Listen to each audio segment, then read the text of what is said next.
Good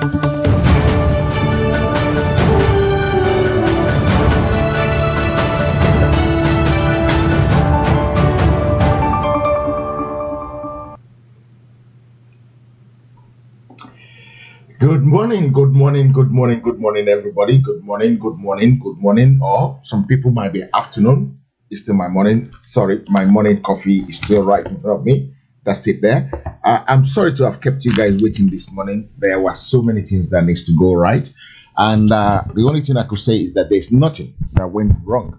My name is Ade Thomas from Heritage Television in London. We're back with your program. We have very late today because there's a little bit of confusions.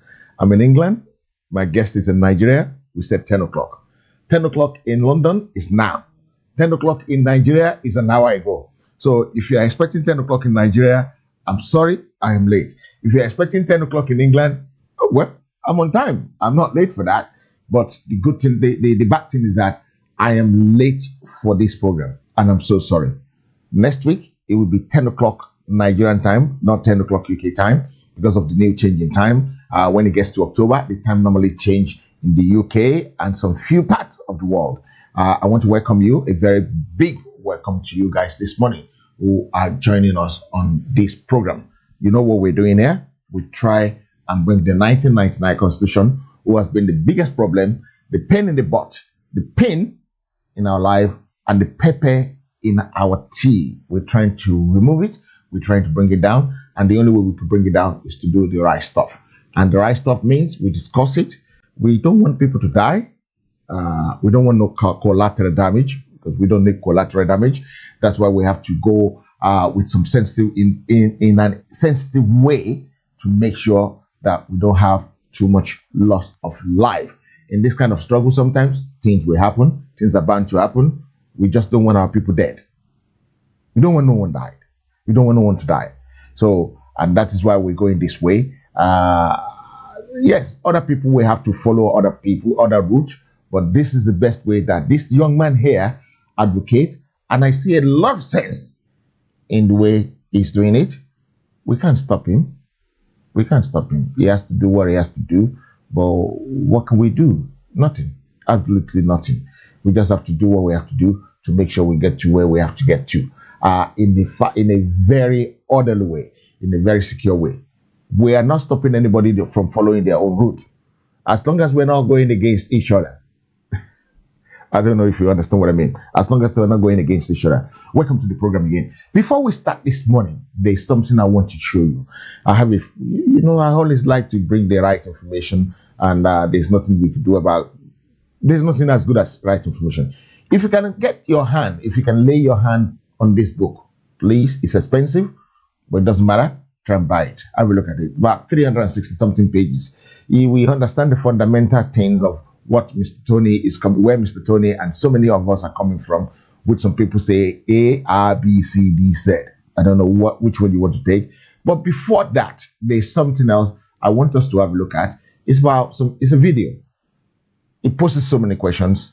And these are the things we will be deliberating on today, with some other things about where the NSA protesters are now, where the people agitating for Oduduwa, Biafra, Arewa, and Middle Belt, where they are, and what's stopping it, and what can we do to take it down. Let's have a look at this video. Listen up, Nigerian youth. This is for anyone between 15 and 40 in Nigeria. Make sure every Nigerian youth between 15 and 40 sees this video. I'm going to tell you two things that if you do them, you will win this battle. If you don't, forget it. Listen very carefully. Now, in 1999, a woman got married and she didn't have a baby for almost 2 decades. Eventually, she took in and something was in her stomach. Now, when she went to the hospital, incidentally, she delivered not a baby, but a fibroid. So you see, a movement without strategy is like a pregnancy without a baby. A movement without strategy is like a pregnancy that produced a fibroid. That's what we witnessed in the past 2-3 weeks. Now, Pharaoh of Egypt, the ancient monarch, had a dream. What does that have to do with the NSAS protests and everything going on in Nigeria? A lot. Because there are two types of youth in Nigeria, as the past 2 weeks have demonstrated. So Pharaoh had a dream. He saw two types of cows. The first cow was scrawny, looking diseased, and then you could see the skeleton, of the cows. Very, very scrawny, like broomsticks. Then he saw another set of 7 cows, fat, well-fed, plump, horrible cows. But guess what? It was a scrawny cows that swallowed and ate up the fat cows. And after they swallowed and ate up the fat cows, they still remained like that. It's as if they hadn't even eaten anything. What does this mean? There are two kinds of Nigerian youth, as we've seen in the past 2 or 3 weeks. The first Nigerian youth, which I will call Youth 1, were the ones who started the NSAS protest. They organized that protest with class, so much so that everybody in the world was saying, I am proud of the Nigerian youth. They didn't destroy any car. They didn't destroy anybody's thing. They raised money for people in need. There was a young woman who had prosthetic legs or whose legs were cut off. They raised millions of naira on the spot for her. There was a woman, by the roadside who sold groundnuts or something like that. They raised more than 2 million naira on the spot by themselves. Somebody's car was broken. They raised money on the spot and did it. They were very peaceful. They were classy. They were, they organized entertainment, they organized food, they organized money. In fact, it baffled and terrified the government. So, that is Youth 1. And I'll call the Youth 1 builders. That's the name for their persona. They are builders. But there's Youth 2 in Nigeria. And these Youth 2 are the ones, who took over after the Lekki Toll Gate shooting. They're the ones who are going around burning everything on their way, burning malls, destroying businesses that people borrowed money to buy, to build. They're the ones, attacking police stations and then taking guns, taking ammo from the armory. They're the ones, going to Thomas Estate to wage war with ordinary citizens who are also suffering like themselves. They're the ones that were recruited by security agencies, according to many video clips that we saw, to attack Youth 1. So this is where it gets interesting. Just like Pharaoh's cows, the builders, that is Youth 1, came, built such an asset of goodwill, built such an asset of intellectual, prowess.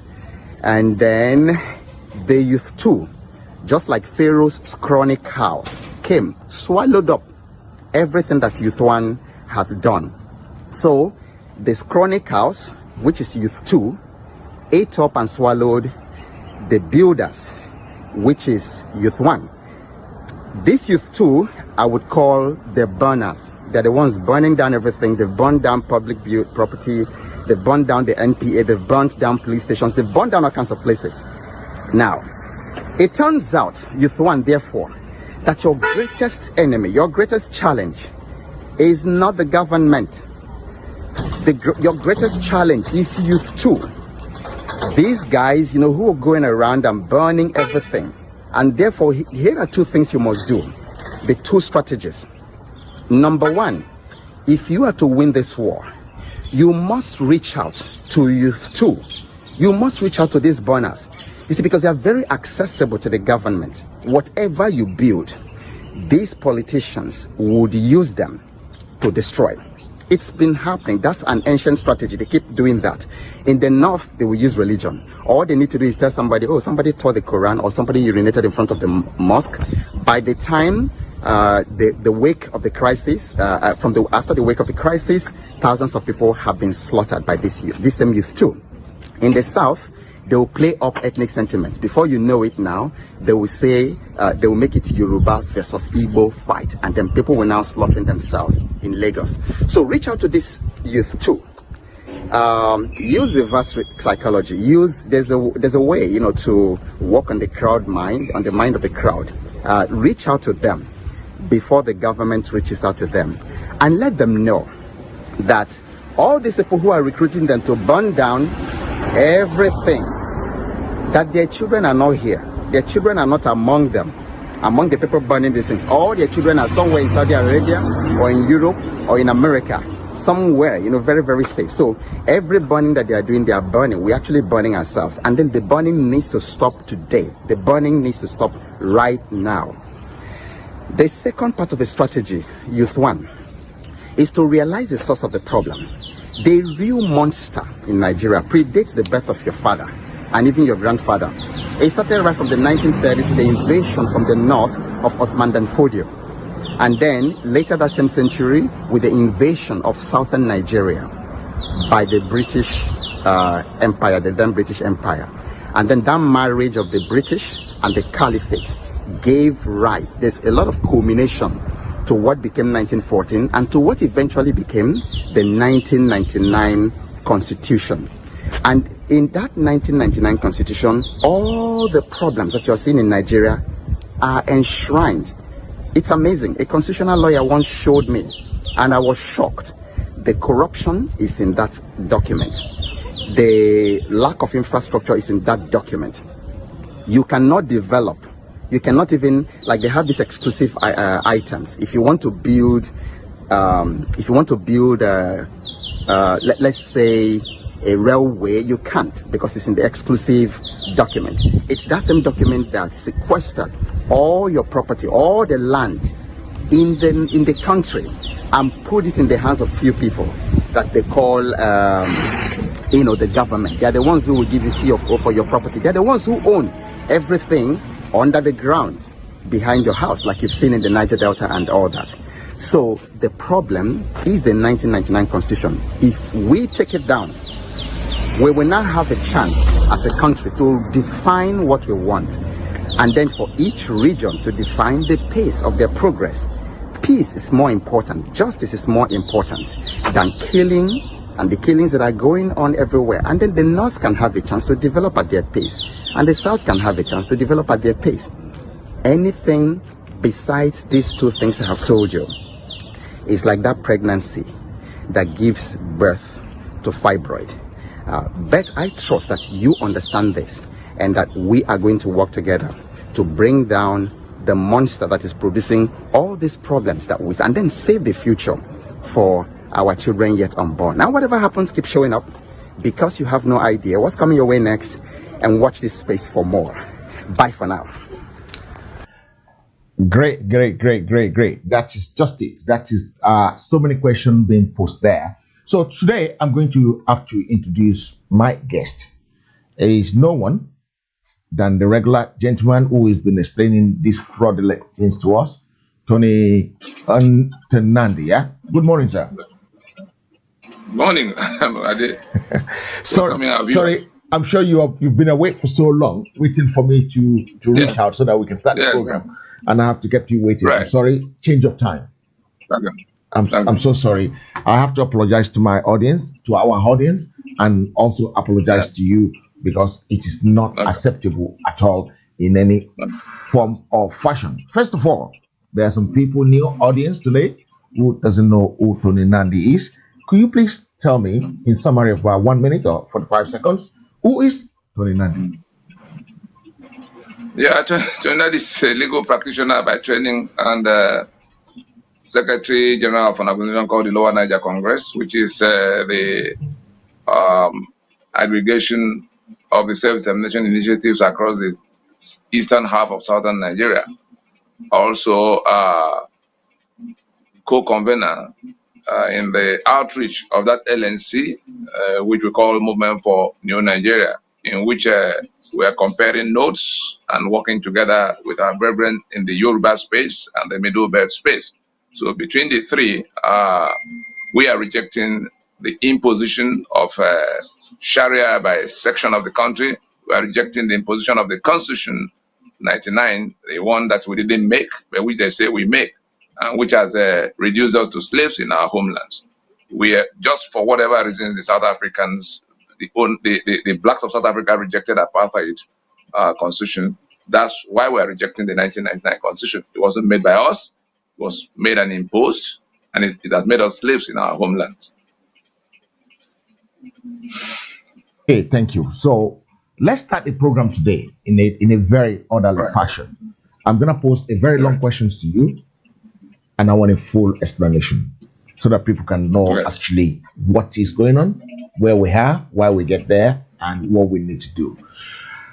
As the dust of this, as the dust settled from the NSA protests, along with its many fallout, including the shooting of protesters at Lekki and various other parts of the country, the rout, the riot, the arsones, the looting, and the general commotions.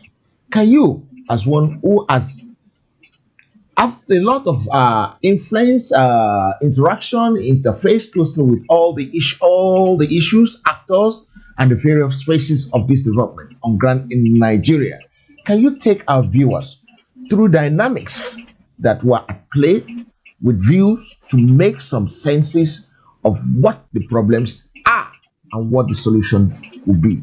That is my first question to you today, Tony. Yeah, thank you. It's important for all parties to understand what has just happened. We have to interpret it correctly. Otherwise, we'll be consumed by things that will yet come from all of it. First, it was a protest, peaceful protest, in response to the high-handedness of the SARS unit of the police by young people who were being targeted particularly. And as they gathered, they had been there for 1 week, 2 weeks, and the more they were gathering in various locations, the more the issues were becoming clearer to them that it wasn't just about SARS. People began to ask what brought about this kind of policing. People began to explain to those who didn't know that it was the centralized police system that brought about SARS. Others began to talk about, ask, how did we come to where we can't do it like other countries are doing it in their federations, in terms of police that will not be centralized in this manner. And so they began to see that the frustrations, the general frustrations that led to the situation they're grappling with, were coming from all kinds of, were coming from the same source, more or less, whether it was the electricity they didn't have, or the quota system that shut them out of opportunities, or the corruption they read about every day, which only grows, or the elections that go wrong every time they occur, or the infrastructure that, is just not there. And so the issues of the protests continue to multiply. And so the demands they were going to make continue to change in terms of what new things they wanted addressed, And so corruption, impunity, and all kinds of other things began to feature. The Fulani herdsmen are still killing, so insecurity beyond the one the police pose, and all of that. And so, but by and large, it was a peaceful protest, and they conducted themselves in a manner that attracted, praise and admiration from across the globe. Suddenly, the government that they was trying to reach out to who their leaders were to do their usual business of settling some and clubbing others, but they, as a part of their strategy, they refused to present any leadership. They said they didn't have any leaders, that the issues will have to be discussed with all of them while on the street. They only have to write those issues out clearly. And so, along the line, it appeared the government became frustrated in the strategy they had adopted in terms of going to try to divide them by, getting into secret meetings with whoever may emerge, they may present as their leaders. And so we saw it when, thugs were introduced first in Abuja. They were dropped by clearly, identifiable security vehicles, and they began to introduce violence into what has been peaceful for almost 2 weeks. And then in Lagos, again, we saw when they turned up with, similar things, trying to cause violence by sending in hoodlums. When that didn't work, they went one further step of, shooting at the protesters in the Lekki Tollgate area. And it became a turning point because instantly the peaceful protests the instant spontaneous reaction to that shooting was rioting in some way, in which people went into town in anger and began to burn, certain properties in Lagos. So we've moved from protests to riots. Within that riot, some people began to do looting, breaking up shops and all kinds of things all around the looting. They go hand in hand anyway. Yes, so protests progressed to riots by other people, not the protesters, and then went on to become looting by people who took advantage of it. And it was in that looting that we began to see even more elaborate kind of looting. When people identified government warehouses where, food items meant for palliatives, the COVID-19 palliative. Can I say something before you continue? Looter being looted. Yes. A looter being looted. You see? Yes. So the palliatives have been looted by politicians and kept in big warehouses, are now being looted. But the interesting part is that you now saw a larger crowd of people who were interested in going to get their own part of what the government have been holding back from them, which belonged to them in their own estimation. And it became something that repeated itself across the country. We saw it happening in Abuja, happening in Cross River, everywhere in the north, in the south, in Lagos, everywhere. They found these warehouses, and people came like a swarm of bees, like locusts. And then, therefore, in talking about looting, we have to separate the criminal elements who jumped into the fray to go to break other people's shop from the general populace that said, look, that marched onto government warehouse to carry the food, rice and other things, Indomie, that have been packed up there while hunger was tormenting them from the lockdown even up to this time, because it's not been stable since then. So the reason I touched on all of this is that it's a question of a cause-effect analysis to bring us to where we establish what the problem is and begin to move towards what the solutions could be. It's a systemic problem, because when you look at I saw all kinds of lists of demands. Every one of those demands, you see, there was the one that was 5 items, it came to 13 items, it came to 22 or 23 items. There are still more are still being added, because the people who were dispersed by the government violence, the government sponsored violence, both hoodlum, thuggery, and then military shooting, they are still putting their heads together on how to resume, because what they are demanding, in case anybody missed the point, what they are demanding boils down to system change. System change. It's not just about the police, because they also want electricity. They also want elections that could go well, and they have they eventually came to the point where, I'm sure you have the video, where at the epicenter, the Lekki Tollgate epicenter of the protest, you saw them talking about the constitution. Because in course of the many things that happened through the first few days, it became clear to them that it was actually the constitution of Nigeria that was responsible for the centralized policing system that produced SARS. It became clear to them that it was the exclusive list on the 1999 constitution that centralized the matter of transmission and generation and transmission of electricity in the hands of the federal government, so that nobody else can help themselves, even if you have the capacity and the finance too, and the know-how to generate and transmit electricity. The 1999 constitution has electricity generation and transmission, in the hands of the federal government.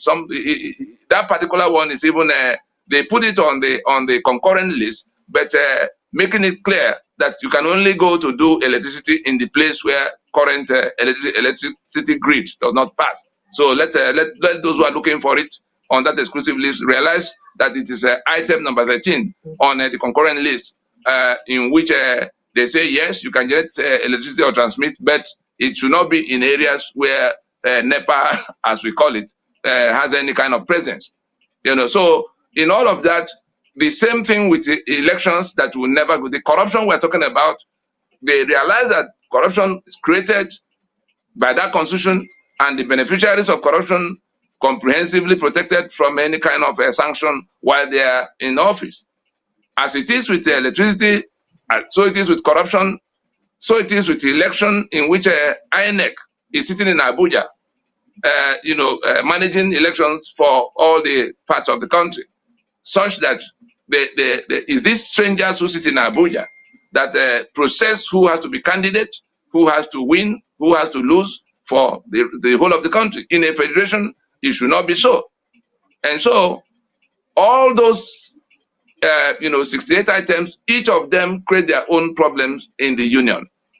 The Fulani herdsmen that are killing people all over the place is because arms and ammunition are on the exclusive list, such that those who are facing that danger are forbidden by that constitution from taking up guns to defend themselves. And since the people who are killing them are armed with AK-47 and other sophisticated weapons, there's nothing you are going to be able to do to solve that problem until the local people, the population, and the governments in the areas, the states or whichever kind of governments you find in the areas, are able to organize their own security to be able to push out whoever comes against their own will into their spaces. And so that's the kind of thing that brought them to where I'm sure you're going to be able to play that video clip where the protesters themselves were talking about the constitution as the tap from which all their problems flow. And you saw some of the placards too, boldly written that their demand is now tied down to only one item, that constitution must go down. Because while they were at it, they began to compare with other climes in which, like South Africa, how did the blacks of South Africa become slaves in their land? It was because the Boers imposed a tiny minority of a stranger population, for that matter, imposed the constitution that took over all the assets and all the rights and sequestered them into the hands of these Boers against the owners of the land, and they became slaves in their homeland until some of their leaders began to organize them, Mandela, Oliver Tambo, Walter Sisulu, and co, through a period of 80 years to come to the point in 1990 where the government accepted that that constitution could no longer be the base of the country. So the protesters actually, that's where they have, if not that they were dispersed, the little and the much we got from the organizers lead us to that direction, that it is actually that constitution that is responsible for all of what they are complaining about, and it is a time-bound plan to decommission that constitution that is their demand for all of whatever will happen going forward. Let our viewers see what you have from the protest ground concerning this matter.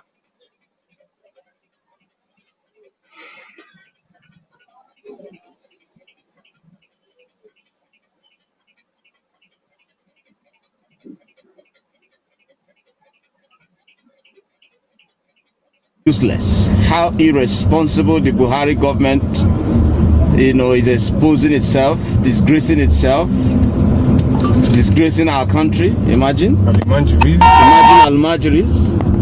Sponsored people with T-shirts. Can you imagine? That don't even know what is Can what. you imagine? Can you imagine this country? They have T-shirts on, face caps. Face cap. Look at.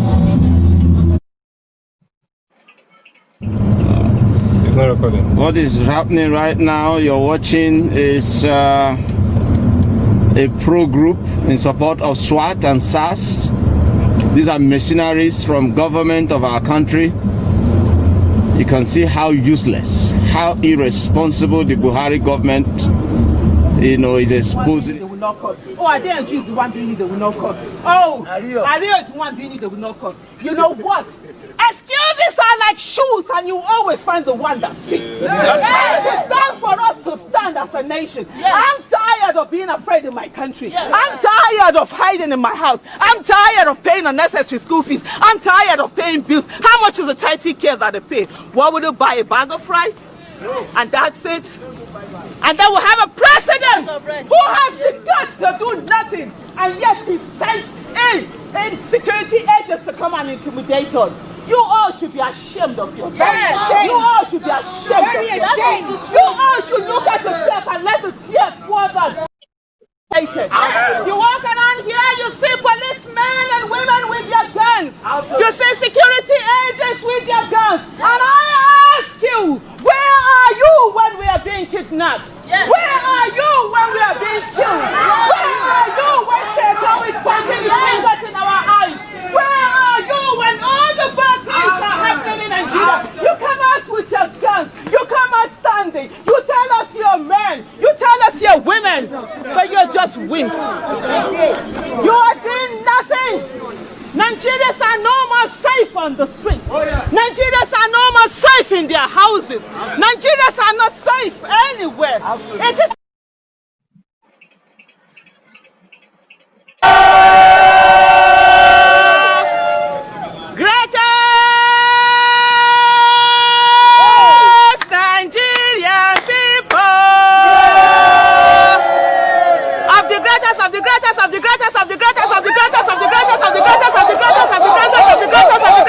Nigerian people. We are citizens. We are not slaves. We are citizens. We are not slaves. And we will continue to let them know that indeed we are citizens. We are not slaves.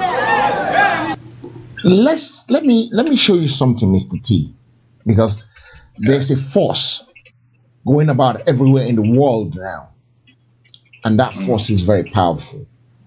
That force, nobody can stop it. It has started, and I don't think it's ever gonna stop. Let's have a look at this before we continue.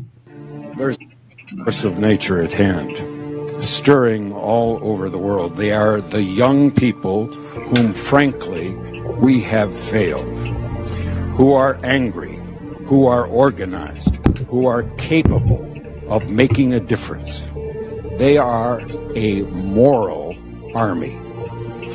And the most important thing that we can do for them is to get the hell out of their way. Get the hell out of their way. Because if you don't get out of the way, they're going to become a train, a moving train. And when they become a moving train, who can stop them? I don't think anyone will be able to stop them. So let's continue our deliberations so that we know where we are, where we're coming from, and where we're going, sir. Over to you. Yeah, that's I think it must have to do with the new information age, the technology that has come to make it possible for everybody everywhere to see everything.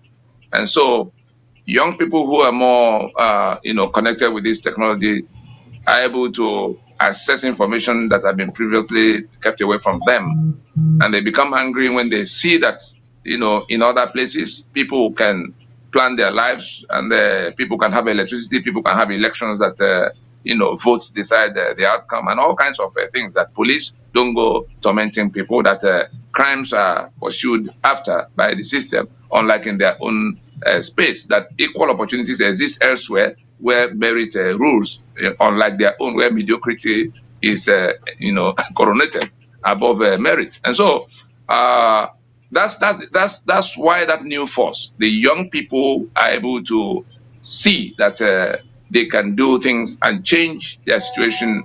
We saw it happen in Tunisia, we saw it happen all across North Africa, in what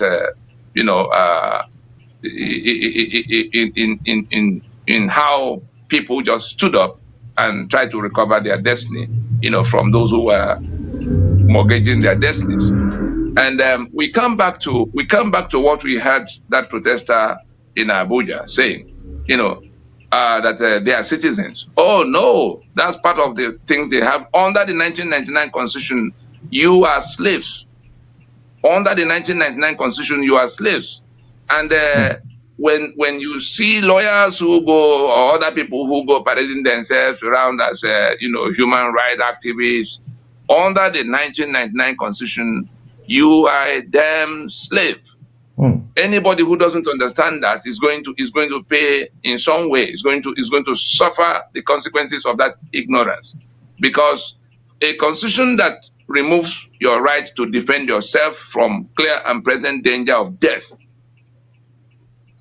a constitution that removes your right to own anything economic, all the assets are taken away from you, whether it's the oil and gas of the Niger Delta, or the port facilities of Lagos, or the limestone of the Middle Belt that is allocated to one of the owners, the Dangotes of this world, by his own kinsmen, who are the custodians of that union, who are the operators of that Nigeria defined by that constitution.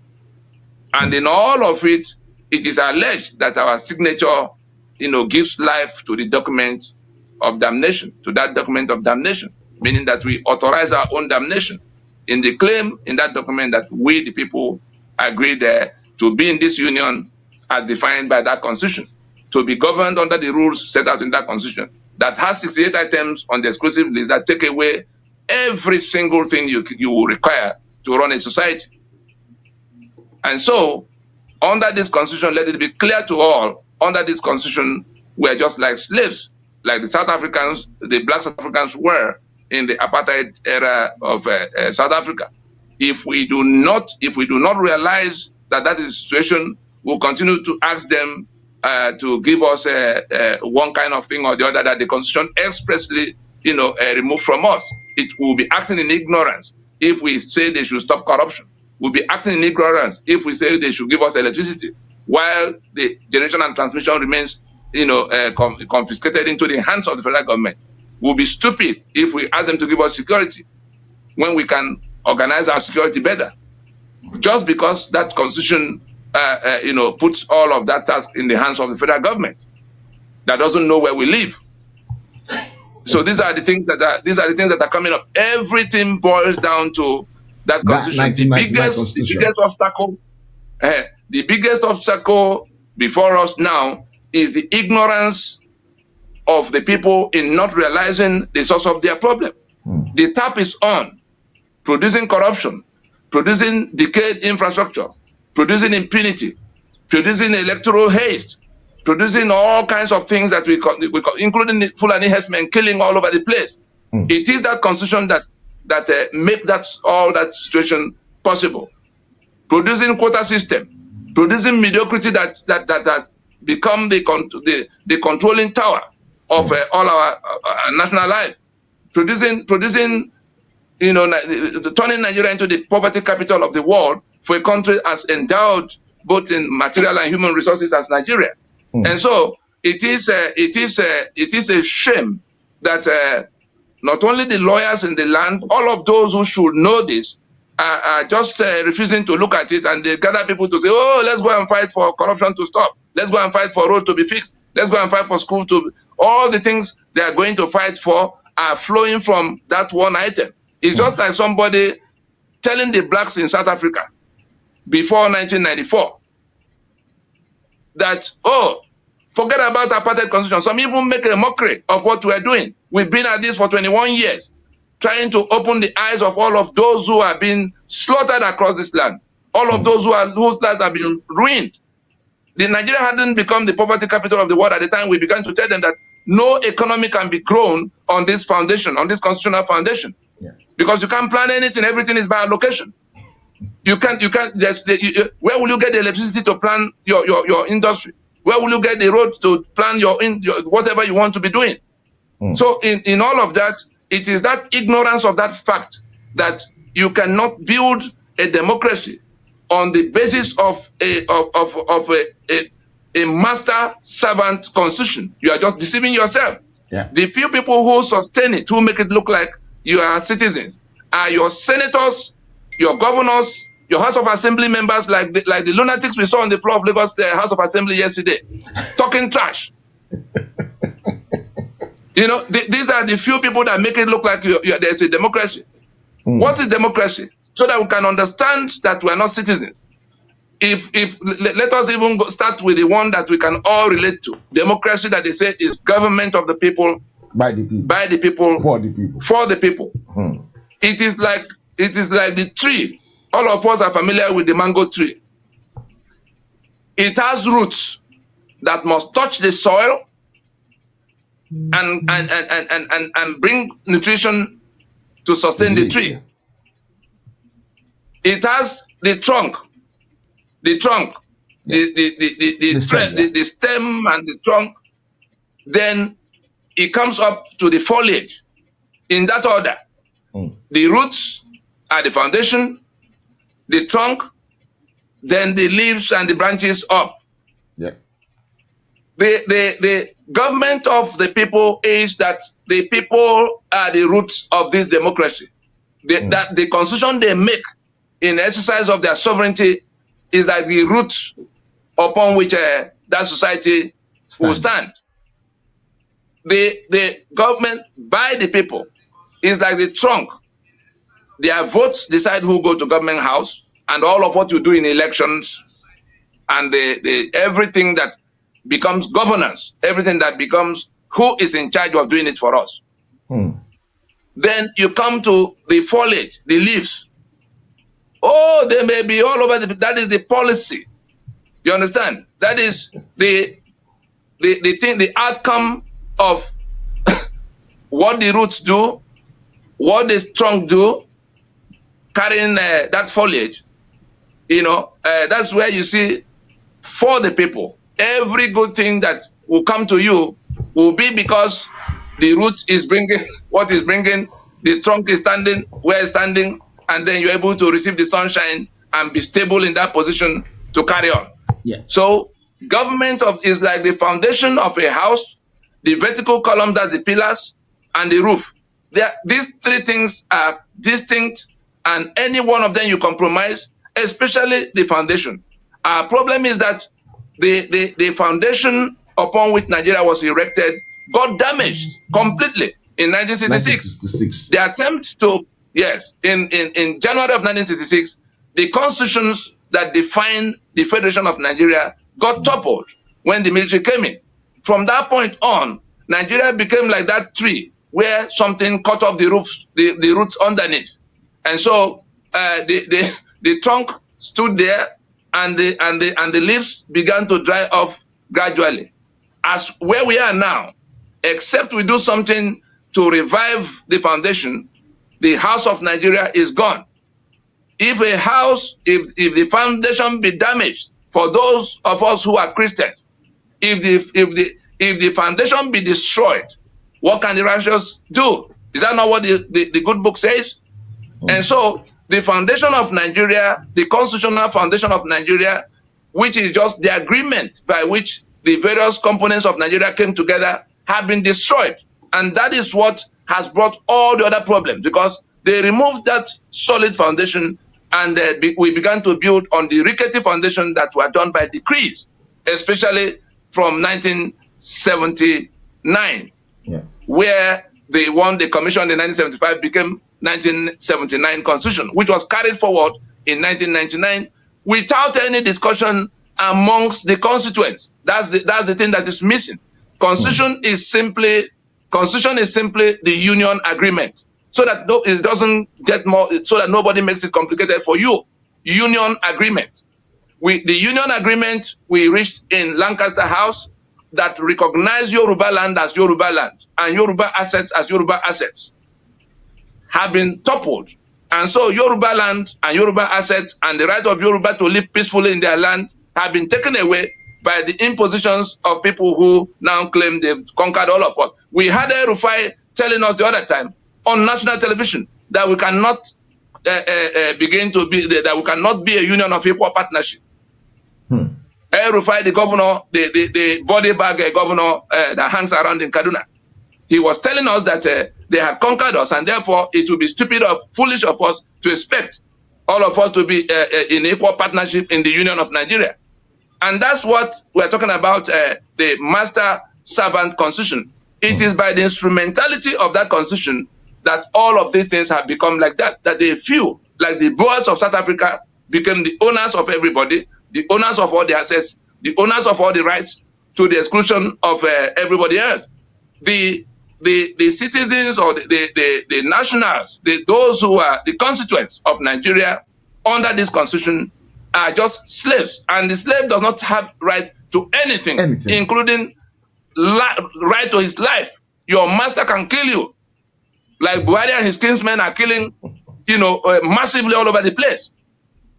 If you are a slave, you don't have a right. Right to property. Your master is the owner of everything that that you find in your space. That is why that the madman who was talking about oil and gas of Niger Delta belonging to of Bayelsa belonging to Jigawa.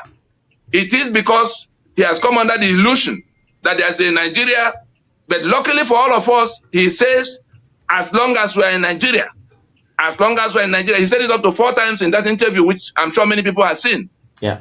It is that constitution that took away the oil and gas of Bayelsa, of Delta, of rivers. All of those who are in the Niger Delta talking about resource control, but who are not minding who are not already in the task of taking down that constitution to free back their assets are acting in ignorance or dishonesty, or both. There's not all of the campaign about resource control is the people you are talking to are just laughing at your ignorance. They are not going to bother with you. Once in a while, a few people can go and blow some pipeline, and then they get them by the side and settle them. That's what has been happening since the days of Isaac Boro. And unless somebody understands it, unless those who are fed up with being slaves in their spaces understand it sufficiently to come to tackle the source of the problem, every other thing they are doing is a waste of time. They are going to be killed like they are being killed now. And that enemy, that conqueror that owns those assets is already on its way to eliminating those who are still hanging around and making those claims. They already invited Fulani from all over Africa to come to take their portions. They've shared out like the tile. Wherever you are, look to the ground now, you will see the tiles in on the floor. That is how they have shared the lands of Nigeria all the way to Badagry, all the way to Boni, from Sokoto and Meduguri to Fulani of Africa. Because the title deed by which Nigeria is operated, by which Nigeria is convened today, makes the entirety of Nigeria and all its assets, everything that you could find, belong to the owners of that estate. And we remember how in 1960, Ahmadu Bello declared the entire estate, the entire Nigeria, an estate of their great-grandfather Uthman Dan Fodio. And that on no account should that be allowed to change. That the Middle Belt will be used as willing tools and the South as conquered territory, never allowing us to rule over them and never allowing us to have any control over our future. They have managed to carry out that battle script of 1960 to the letter. That's how we came about the constitution we have on the table now. So whether you're in the Niger Delta lamenting the loss of oil and gas, or you are in Yoruba land lamenting the loss of control of Port of Lagos and all the bitumen of Ondo and all kinds of things you find in Lagos and in Yoruba land, or you are in the Middle Belt wondering why strangers will come in the numbers that they come to kill you off, take your land, and hand over to other people. In Southern Kaduna, they are renaming the communities where they've wiped off people. We see people that run away from the killings into IDP camps, and then suddenly there will be accident in which Air Force is bombing even people who are running for their life. You come to the ground into the camps and see the kind of atrocities going on. They are exterminating these people. It is a deliberate ethnic cleansing design. All of it is being enabled by this constitution. And in the midst of this discussion, some people are still talking about election in 2023 under that constitution that make the rest of us slaves. In the midst of the protest, the most urgent business Buhari will transact is to reappoint Mahmoud Yakub as a INEC chair. And then Mahmoud Yakub already rolled out the election timetable for 2023. And people who are faced with this existential threat, with this issue of life and death, are still waving PDP and APC flag with them, preparing for election in which the winner will swear to and govern by that constitution. All of those in the National Assembly who swear to defend and uphold that constitution. The Desmond Elliott in Lagos House of Assembly, who has sworn to defend and uphold the constitution that enslaved Lagos people. That's why he can stand on the floor of that house and dismiss those who are struggling for their future as children, abusing them. Then the lady, what's her name again?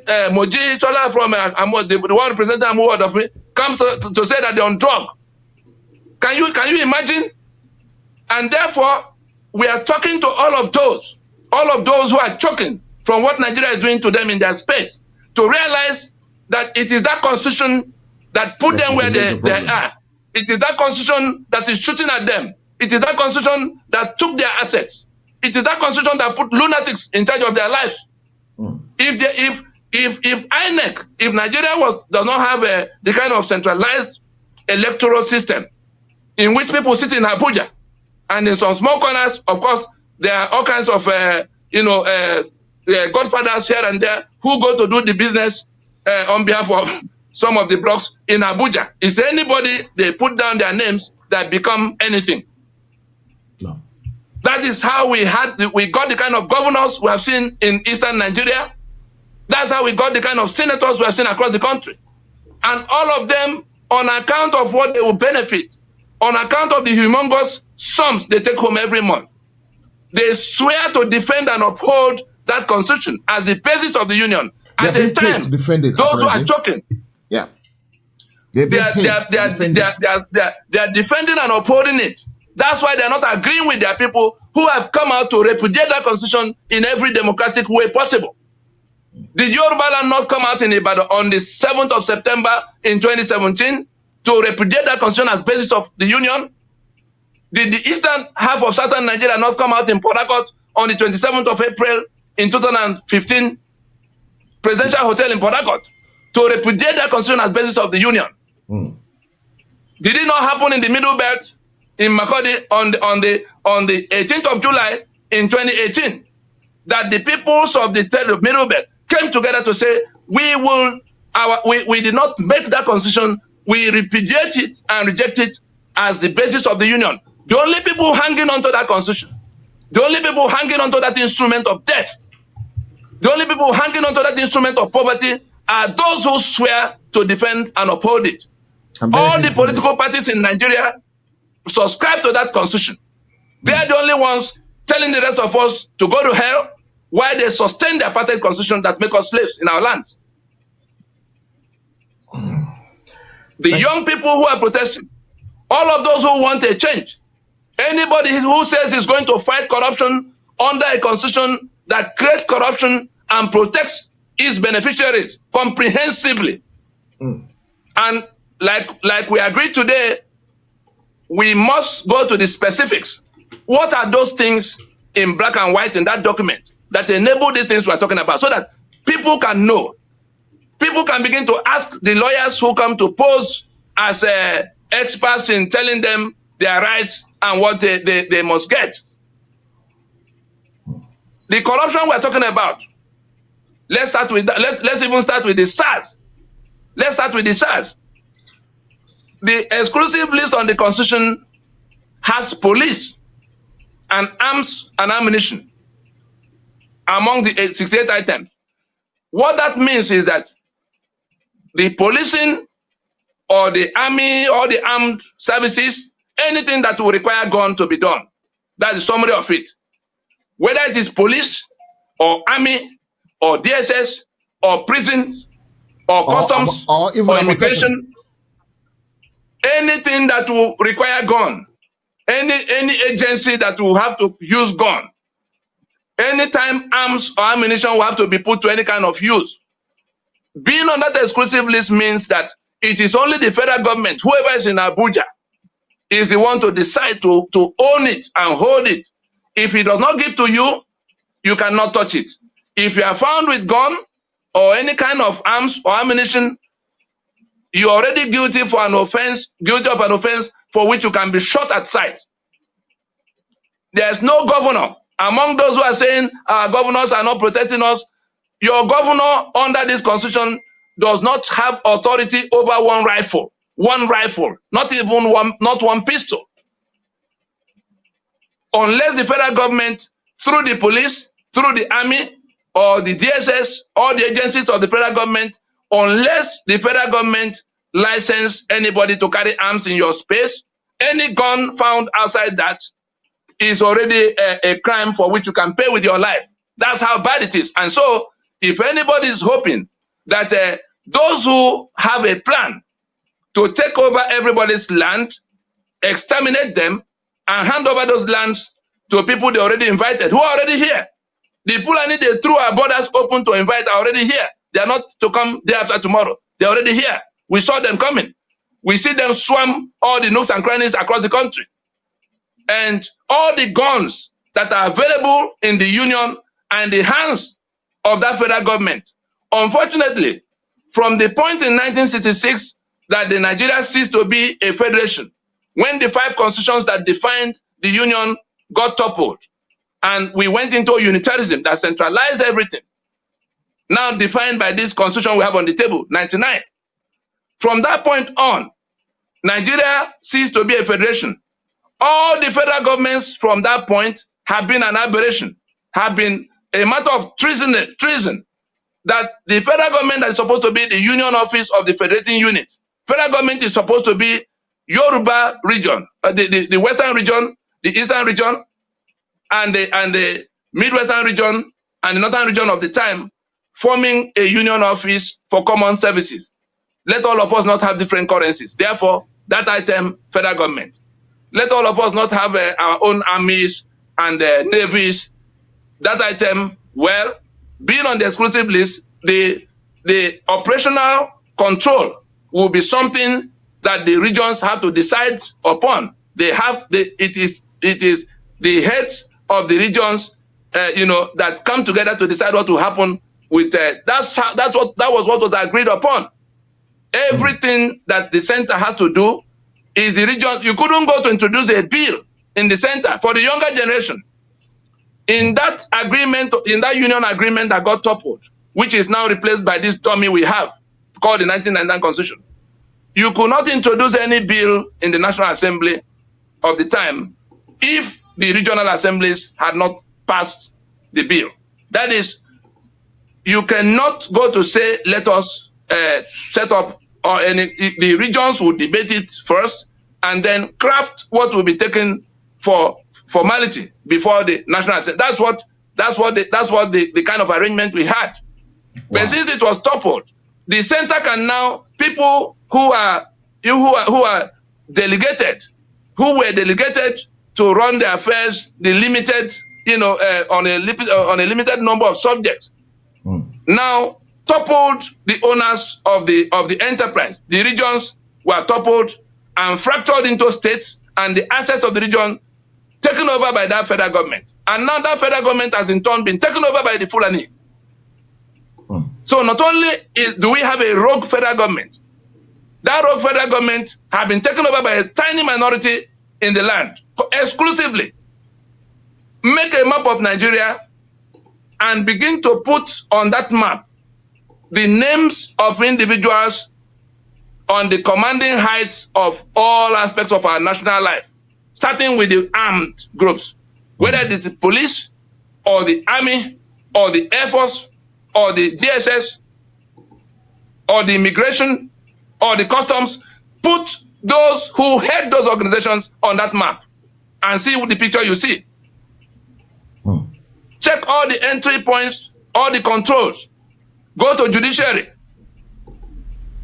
You see who is the head. Put him on that map. Go to the legislature. Put him on that map.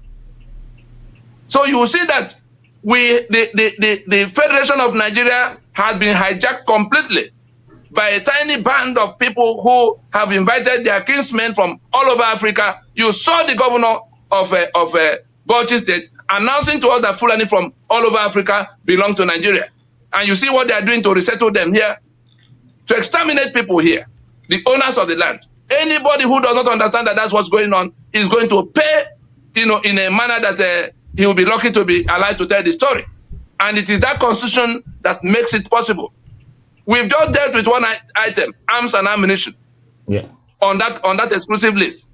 The one of election, federal and state elections are on that exclusive list, meaning that it's only Abuja that will process the people who will become your governors, your senators, your House of Assembly members. Nobody in Eastern Nigeria is part of processing who will be governor in Eastern Nigeria. Nobody in Western Nigeria. Is only in Abuja that they gather. And God Save You is one of them that will be in charge. Even they appoint head from other parts, the mechanisms, the levers of power in the place are always compromised in a manner that they produce only what they want for your state. That is for election. For corruption, there are three items that work together to create and sustain the corruption we are talking about. And unless that constitution goes down, nothing will scratch corruption. Nothing at all is even going to threaten corruption. How much more fight it? Section 6, subsection 6C. I want all of us to challenge the lawyers who have been going around telling us different things, all the NGOs that have been talking about fighting corruption. Anybody who says he can fight corruption or campaign against corruption under this Constitution 99 is a dishonest person, except he's just ignorant. And if you're ignorant, for goodness sake, shut the hell up and stay in your house. Don't go to deepen the problem of other people. Corruption, Nigeria has become a criminal enterprise under that constitution because it is my forged signature and your forged signature that has become the validation for the forged title deed they call the constitution. And so, as long as that 1999 constitution is the basis of the union, the 36 states that we had no hand in creating, they were all done by decrees. And look at the people who created those states. From the Gowon of 1967 to the last of them, Abacha, go and check put them on that map to see who created 36 states, in which one region out of 4 has become 19 states and federal capital territory, effectively controlling more than half of all the representation in Abuja. Effectively controlling more than half. You are 4 people owning a business. Let's, for argument's sake, say you came with a quarter of the states at the beginning, and then suddenly one becomes more than half of all of you, meaning veto. And in that kind of setting, we also have 7 and 74 local government areas. When there's money to be shared, oil is sold, 3.3 million barrels every day. You bring it to the place of sharing. Those who bring nothing to it, on the average, takes away 72% of whatever is on the table, just because of those states the way they are. And local government area, 774 local governments. Kano has 44. Bayelsa, from which that oil is taken and sold, has only 8. You cannot add or subtract, except you go back to them in the National Assembly where they're in absolute control. Go and check how we came about the Company and Allied Matters Amendment of 2020. Go and check how it came. Go and check who got consulted. Tell me why somebody will be bringing the waterway control bill in the kind of disputation going on about Ruga, going on about the Fulani invasion, in which all the bodies of water will now belong to federal government with 6 kilometers of adjoining land. They will set up thousands of their Ruga. So again, we come back to our people who are sitting with them in Abuja under this constitution. It doesn't matter where you vote in that debate, in any debate of any legislation at all. You're going to lose. Your offense is that you are sitting there against the will of your people at this time. You are one of those enabling the enemy to do what he's doing. You may come to say, oh, but I voted against the bill. Like some of our brothers come to tell us, oh, we're struggling. You know your numbers. You know that they are determined to do what they are doing. But because you are paid 50 million every month, you don't care whether the rest of the people die off. I'm talking to the senators from Southern Nigeria and Middle Belt. I'm talking to the House members from Southern Nigeria and Middle Belt. I'm talking to the governors and the state assembly members who go to share the blood of the people every month. It is that constitution that enables all of that. I'm talking to all the political parties because they all subscribe to that constitution. Yeah. That render the lives of the people unlivable. That compromise the future of these young people who are now protesting. They may not be able to articulate it the way we're articulating it. But I can assure you, they are getting to know. And they already have, they are putting human beings behind the problem. Who are these people that have made this happen to us? It is the senators and the House members and the assembly members and the governors, all of those who swear to defend and uphold that constitution, all of those who prepare themselves to contest election under that constitution going forward. At a time that people say, we cannot accept this constitution any further. If they do not pull back, while they can, and come back to the side of their people in rejecting that constitution, we don't want any other thing from them. We don't want their palliative. We don't want their sympathy. We don't want their commiseration. Each time killing takes place, all of those things are happening because that constitution is standing. That constitution is standing because you are sitting there with them. The only thing you can do now, the only thing you need to do now is to come out back from the place and join your people in rejecting that constitution. If you hang on to that constitution and get your monthly pay and you sit in the House, in the National Assembly or House of Assembly, lamenting the hardship of the people, nobody's going to pay attention to you the day this place will snap. As for whether this place will snap, it's just a matter of time. You send your children to Oxford and Harvard because you have enough money. You get headache, you board the plane and go to take treatment in Germany. The rest of the people cannot even find any public school that can train their children. They can't even treat malaria, and you saw their numbers when they began to invade those warehouses. Did you see the numbers? Did it not alarm you that this number of people could be going to fight over Indomie? And some of the governors have the infantry. Nobody is in support of criminality or brigandage. But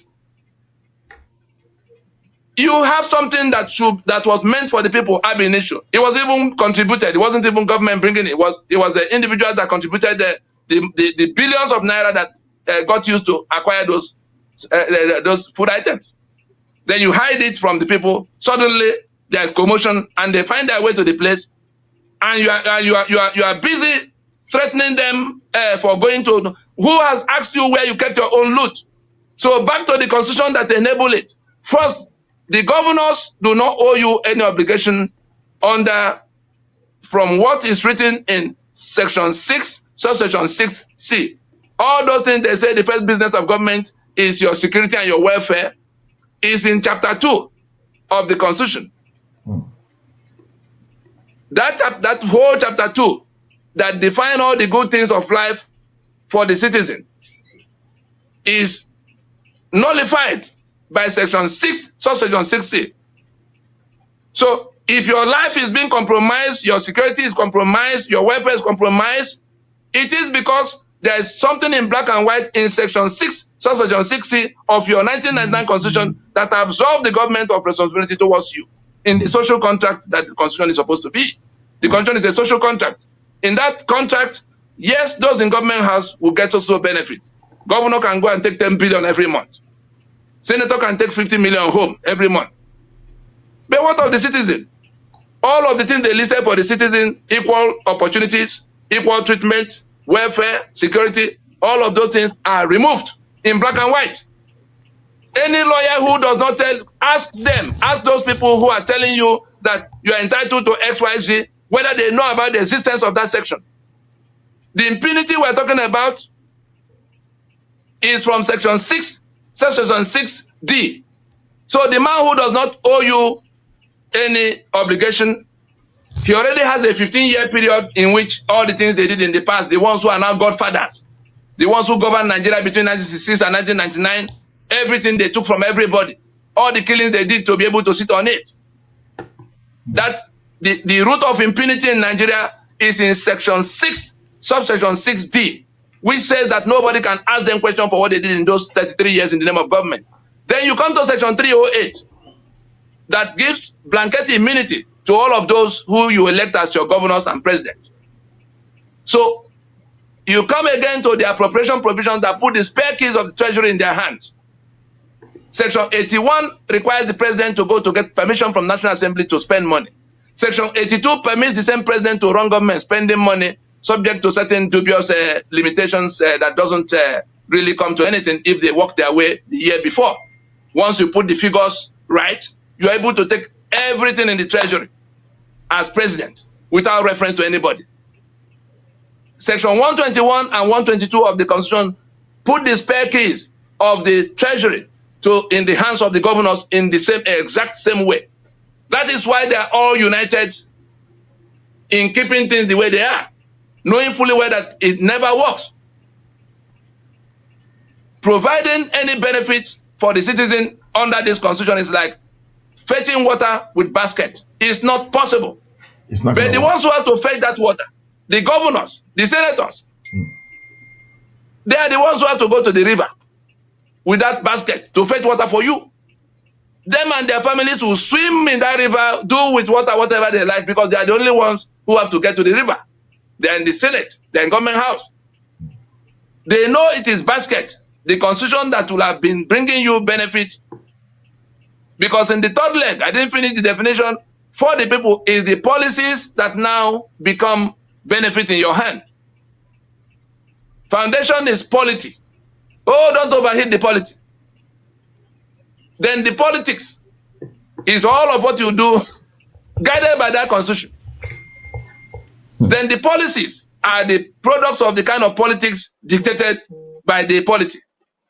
In that order, what you say is democracy in Nigeria, because I see some people I thought you could ordinarily say, oh, this one went to school. They come out to say, oh, let us protect our democracy. They even form NGOs protecting their democracy, whereas they don't have any democracy. It's like somebody in South Africa in 1980 or 1970 saying, let us protect a black in South Africa, protecting the democracy of South. Was South Africa not having elections every 4 years, every 5 years? They were having elections. They had parliament. They had courts. They had rule of law. But the blacks were, in another world, in their homeland.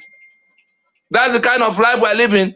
We do not have government of the people because we have not made the constitution. We do not have government by the people because all the things that should have been the mechanism for deciding who gets to government house are taken away and compromised. And therefore, we do not have government for the people. We have seen it in all of what they are doing. Time and time again. And yet we can't even call them to order. They say, oh, let's wait for them at the next election. You are foolish enough not to know that the same people already have the arrangements of who will take over from who. Your vote is not going to count because there's an INEC. Even when INEC decide to repent for 5 minutes, when you finish, oh, there's one herdsman waiting for you in the Supreme Court. We saw it happen in Imo. That Imo people elected a governor. And then suddenly, somebody who came fourth was announced as the winner. And the Imo people, against all their protestations, are not able to do anything about it. Yet people will sit in that Imo and say, let us protect our democracy. We do not have a democracy, we are being deceived. And anybody who is clinging to that constitution, the political parties, I'm informing all of those who are lamenting their torture in this land, in this country. I'm pointing them to the source of their problem.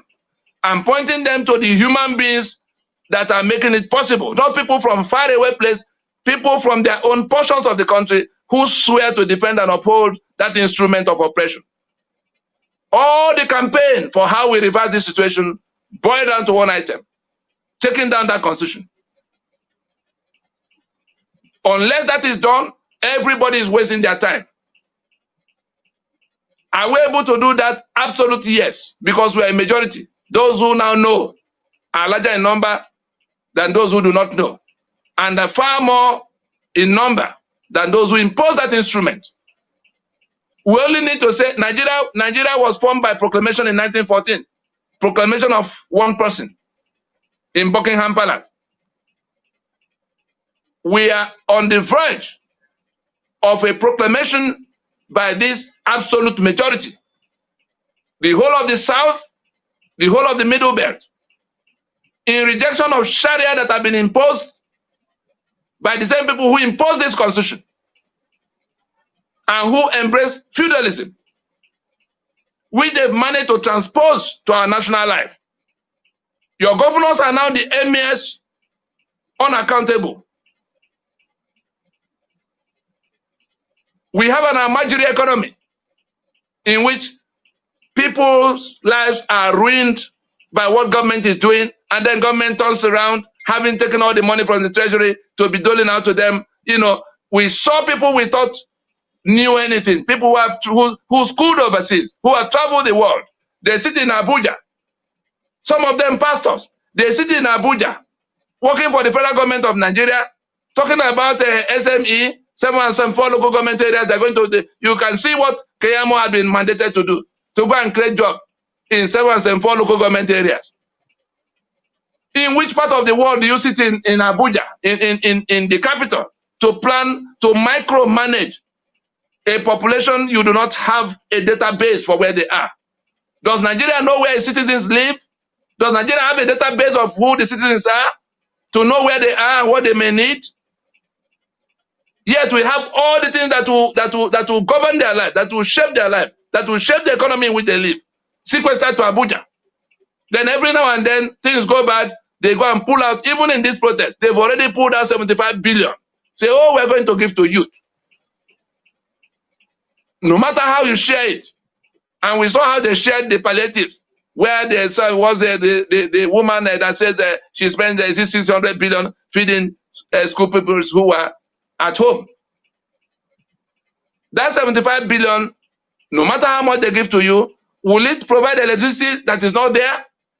Will it provide the roads that are not being built so that you can do your business in that small place where they give you? And how many people can they reach? How many people are in this distress? How many people are? Why can't we free up the economy for people to use their God-given talents to fend for themselves? You are inviting people into agriculture. You take all the money to go and build dams in your own part, doing commercial agriculture. Yet Fulani herdsmen are occupying the farmlands of other people. And we are supposed to be doing one national agricultural food security, and people from this part sit in Abuja with the people who are trying to exterminate their people in the name of working for federal government. How do I farm when armed people are upon my farm? All the investments people made in the South in agriculture, go and see the outcomes. If we are not addressing the problem from the source, to remove those armed Fulani herdsmen that make farming impossible in southern Nigeria, we are just pretending. Because the same people who are planning to take over your land are choking you out of they are laying siege upon you to bring hunger on a scale that you've never seen before. Because whatever was happening, the citizens were at least farming and trying to feed themselves. Today is not so. And what's the reason? So we have arrived at the point where I've talked about corruption, I've talked about insecurity, whether it's coming from SARS or coming from Fulani herdsmen. I've talked about elections that will never be right. I can go on to each of the 68 items. I've talked about impunity. If you do not turn off the tap, it can only get worse. The Constitution of Nigeria is the tap from which all of these are flowing. The ones in Niger Delta who want their resource, all the petroleum, oil and gas, and solid minerals are all on that exclusive list. Niger Delta, it is that exclusive list in the 1999 Constitution, or to put it more simply, it is the 1999 Constitution that sees your assets. Until that Constitution is taken down, all this discussion about petroleum industry bill are by people who are deceiving you into thinking they are now discussing how to give you back anything. The way it was in the NNadi, the Niger Delta Commission of the 60s, with Umpadek that followed, with NDDC that came later, with Niger Delta Ministry that came. Who owns Papa's land? Who owns the assets? Why can't Nigeria define what is Nigeria? Why can't Nigeria then define the ownership structures of the assets so that everybody can be an equal partner in that transaction? No, they have taken it from you by subterfuge and brigandage. There's now a constitution you must obey. You are a slave, and the slave is not entitled to anything the master has not given him, not even his life. The master can do away with the life of the slave with no consequence. That's what consumed Abiola. Abiola was that slave that wanted to rule over the house of his master. That was his offense for being killed. That was the offense of Ironsi. That was the offense of Jonathan. Wow. If you want to know what killed those three men, go to that Ahmadu Bello battle script of 1960. So you can see the offense. You remember when Abiola financed MPN, the agreement was that after 4 years, he would then take his turn. When the time came, he went to buy the farm. What did they tell him? That Nigeria is not for sale. Oh, you may have brought all the money, but look, not people like you. He had a wife called Simbiat. Simbiat sat him down and explained to him what the people were saying. He gave up temporarily. Then came the next time. Simbiat had passed on. Abiola went and dusted his political file, went on the journey again, won the primaries, won the election. What happened to him? He got locked up. Check who locked him up and the circumstances of his death. Put all the principal characters on that same map you made before and see who was at the other end of what was happening to him. That's what we're dealing with. And they have made that control permanent by this constitution. Anybody who is saying he wants anything to change, who is not already a part of how that constitution will be taken down, is actually working for the enemy. No matter how much exertion they are doing, no matter what else they are saying. And I see people who say, oh, free and fair election, or oh, good leadership. Have you asked yourself, why have we ended up with the worst leaderships progressively? Those who say it is good leadership, oh, I agree with them. Good leadership will be better if we have it. Why can't you, with all your education, ask yourself why we can't get that good leadership? That's what I'm pointing out to us now, why we have not got the good leadership. Those who are preaching that gospel of good leadership of Lee Kuan Yew, if I were to tell our people the quantum of time we spent trying to explain to them in private that there's a tap from which this is running, not for you to go to contest election. I see a lot of young people now saying, oh, let us give us 50% of government control. If you do not know where the skeletons are buried, you'll be swept away by the hurricane. The challenge right now, if anybody wants anything to change, you're not going to get any electricity better than what you have now, 5,000 or 3,000 megawatts of electricity. You're not going to get any better road or railway or port. You're not going to get any accountability because the people who control the treasury are given immunity. No matter what you say or do, you can't reach them. If we wait for them to get to another election, the biggest challenge, what we have to do as a matter of the first order of business, is to make it clear to the whole world that no further election will happen under this constitution. Because if we go to another election, another 4 years is added to your misery. Another 4 years of killing. Another 4 years of deprivation. Another 4 years of consolidation on the part of those who imposed that constitution. We can at least tell those people from our own part, my brother, you have enjoyed this constitution for 21 years. We have seen their country homes across the land. We have seen their fleet of vehicles. We saw Dino Melaye making a display. That's the average of what you find with every senator. It doesn't matter how they try to pretend. Go overseas and see what they do with your money. We travel quite a bit. So the first order of business right now, inside October, that is almost at an end, inside November, that is a long time. Let it be made clear to all of them that no further elections will be allowed under this constitution. If we do that much, that constitution will be down before December.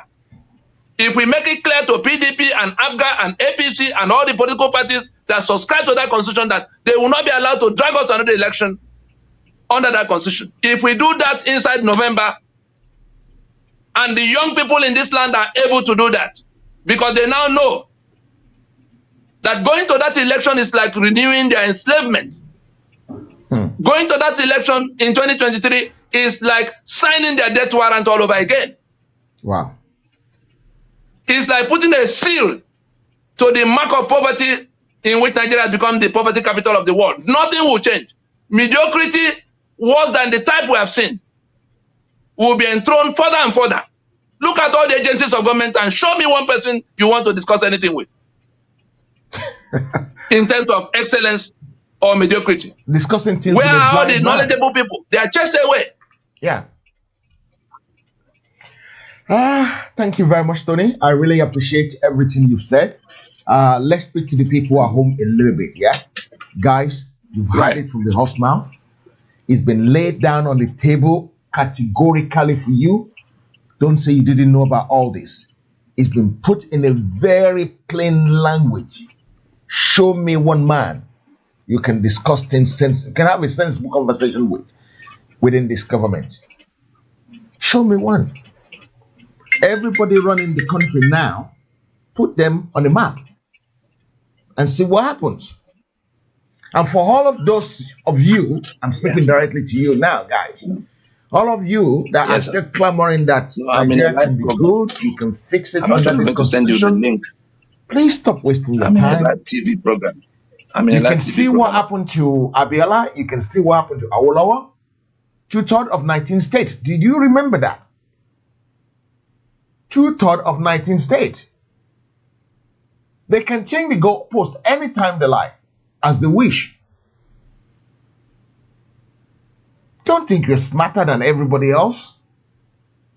Don't think that. Because the more you think that, the more you're wasting our time. Another 4 years in 2023 is going to be disastrous. Not just disastrous, but big disaster. We are contributing some money. We have a GoFundMe account that we're doing in the UK, in the diaspora. It won't be in the UK. By all the media people, we all come together and sign up to this so that you know who is behind this funding. The fund is for, we call it the Rescue Fund. It's to help people back home to get some basic things that they need to survive, i.e. food. It's not being run by any Baba or Godfather. No.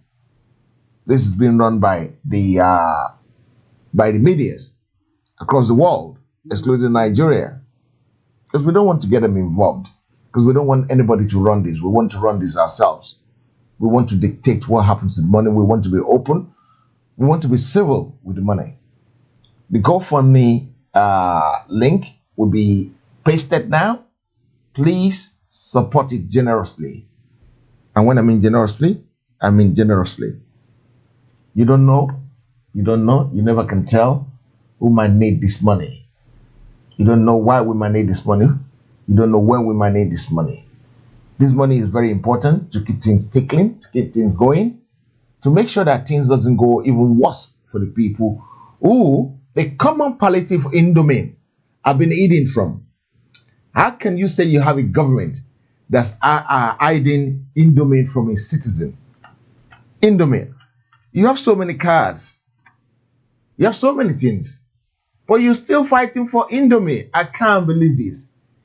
And one idiot says, if you don't bring the Indomie back, if you don't bring the Indomie and the rice back, we're going to do this or that to you guys. And somebody said, if you don't bring our money, our looter, the looted money you looted back, we looted Indomie, you looted money. Bring the money back and we'll bring the Indomie back. How pathetic can it be? How stupid can it be for people to still be reasoning like that? Do you have, like the Melody example that was made just now? The Melody example. Did you see how many cars? Have you ever thought about how many cars Dino has in his house? How did he acquire all these cars? And that's not Mino alone. That's for every one of them. That's for every senators who are still working under this thing. They are so wicked. They carry so much money and they're still fighting for Indomie. You can see how bad they are. Very bad and pathetic. Guys, for those of you on YouTube, I've managed to pin the GoFundMe thing. Please support it generously. I'm going to pin it to the guys on Facebook now, on all the platforms where we're streaming this on. Please support it. It is essential that you help me out on this one. I'm going to go back to Tony, but I'm going to change course a little bit because I want to go to the next question. I want to thank Tony very much for putting this in a layman language. It didn't come with all this janjatic English that we won't understand. It come with all this down to earth vocabularies that we will understand. Remember this guy in the house, this gentleman, Senator Adeleke. He said, this is the problem. This is the problem. The 1999 Constitution. That's the problem. Until we manage to bring it down. And we don't want to talk about the Constitution alone. We want to talk about how today. We want to actually discuss how. Yesterday I said I'm tired about all this problem. But sometimes we cannot go without elaborating on the problem to know the solutions. Everybody needs to play their part. The man, the woman, the people in the south side, the people in the middle belt, the people in the southwest, the people in the southeast. Everybody. It doesn't matter how you're doing it. Do it your way. This is the way Tony knows how to do it. And he's staying in his own lane to do it. If you know any other way you can do it and do it well. But do it constructively. Don't do it by going to the house. Because you're not going to achieve anything. 158 or 153 senators in the north against the 70-something they gave to the south, 120-something. It was still time. Every time there's a vote, they will always be winning. They will always be winning. Until we come to our senses. Remember what happened to Abiola? People say, Agwin Rosie changed the constitution in 1966. Who pushed him? How did they change it? Maybe he was just a fronter. Maybe he was just fronting. I'm not making excuses for him alone. I'm just telling you how things work in that contraction called Nigeria. Please, guy, the youth are saying they want to go by the way of election. It's a waste of time. Not just waste of time, waste of resources, waste of effort. Because you will never, I can guarantee you that you will never achieve that anything from running that way. You will never achieve anything. And the people on Crystal Africa have actually pasted that one as well. They go for me support. I'm going to try and put it to Heritage very shortly. I'm struggling to talk and do that. So we're going to go back to Boss Tony. I'll call him Boss Tony today because the reason I call him Boss Tony is that when someone knows more than you, they know more than you. And he was not just feeding us with jargons. He was feeding us with the nitty-gritty of what we need to know, right? He didn't use nitty-gritty. He used common vocabulary. He used the layman language. He used everything that you can understand. He even explained it to the point where he says, this is the tap. Every problem we have in Nigeria is working from. Every problem we have in Nigeria, this is the tap is flowing from. And it is the 1999 Constitution that takes your land and give it away to your enemy. It takes your land and give it away to people you cannot query. It takes everything that belongs to you, the CEOs, the CFO. Yeah. It gave it to the other man that have none of your interest at heart. Guys, please do me a big favor. Let's do it right for a change. Let's work on it together. Let's make this thing work. Let's make it go in the right direction. I want to thank everybody who has been putting money in that GoFundMe. I can see it's running up now. It's practically running away. I want to seriously appreciate you for doing that. You are very generous to me this morning, and I want to thank you all. Mr. T, welcome back to the show. Let's go for the next one. The next one is the one that we need to do and talk about. And that one is very important, like all the ones you explained. Should we not talk about questions? Should we just go? No, let's go for this one. Let me put it this way. I'm on the torrents of demand by the protesters, which keep growing every day, because initially they think EdSA is the problem, but later on when they start putting their head and nose inside, they know EdSA is just one of the problems. It seems that there was beginning to emerge a conveyance of opinion even at the protest ground, especially at the Lekki toll gate, the epicenter of the protest, that the 1999 Constitution was the tab from which all these grievances were flowing from.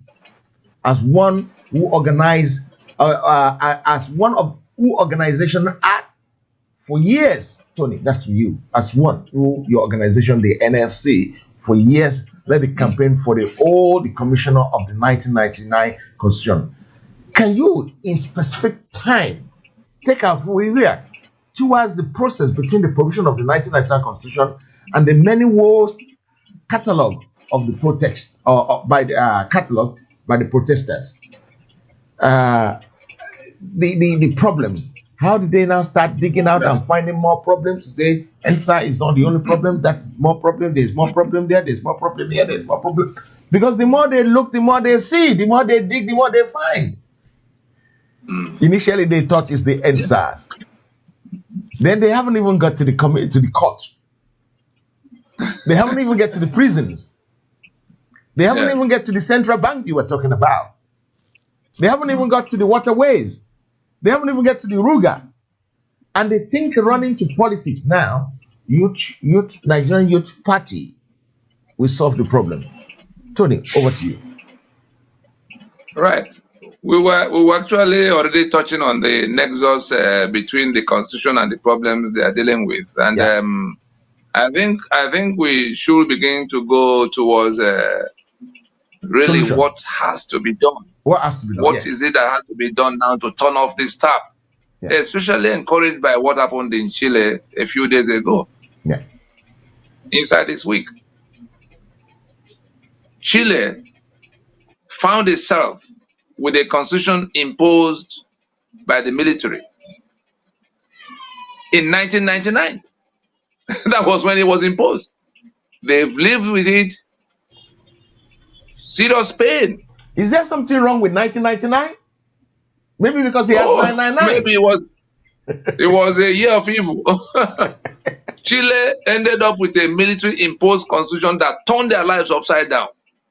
And they began to organize and campaign only a few days ago. Inside this week in October of 2020, they had pushed that campaign to where that constitution, they went to referendum because that was the way they had to. That was the way they had to go in their own circumstance. Our own is deeper than 1999. Our own began in 1979. This constitution that we have on the table, and that 1979 goes all the way to 1966 July, when the constitutions we agreed upon got toppled. So if we were to put it all together, we would say it was in 1966 that we fell into the ditch. Yeah. They fell into their ditch in 99. And so it was still something they could take to, a referendum. Incidentally, our borders have been compromised. Our demographics have been compromised by the people who, this tiny minority that are holding us hostage. And we cannot go by way of going to ask all of them.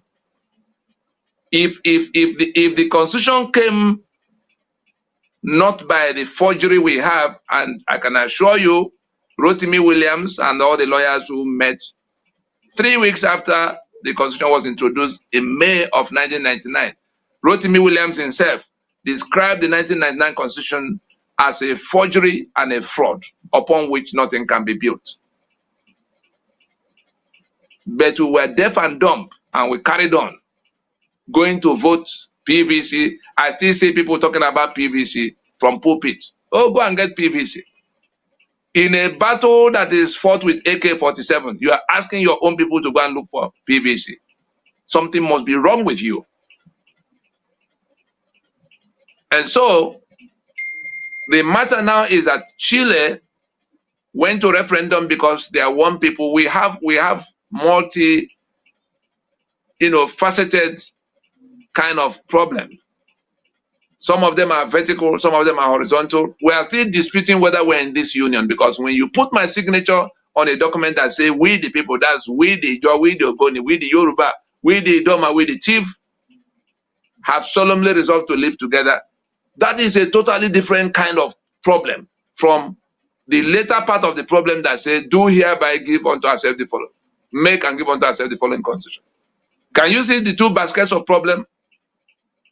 Can you see the two baskets of problem? The first basket is the claim that we the people have solemnly resolved to live together as one indivisible union. The solution to that part of the problem cannot be on a pan-Nigerian basis. Yoruba will have to go to referendum to commit itself to a union. Igbo will have to go to referendum to commit itself to a union. All the parts that are trapped in Nigeria against their will. The complaint right now is that we have not agreed, we have not even met to commit ourselves into a union as claimed in that title document. That's the big problem that had to be solved ahead of every other problem, especially in the face of Sharia that was introduced by the 12 contiguous states that run from Sokoto to Maiduguri. It is when we have resolved that leg of the question that will come to the lower part of say, do hereby make, enact, and give unto ourselves the following constitution. That's a different discussion altogether, because having agreed to be in a union, we now begin to make constitution to regulate our affairs in that union. If you have not resolved the foundation, and you are now talking about the structure to be built on that foundation, that is what all this discussion of amending constitution or going to national conference to tinker with the existing constitution, those discussions are of no interest to the people who are saying, have we agreed? Have we agreed? We had an agreement that you toppled in 1966. We went to Aburi to restore the agreement.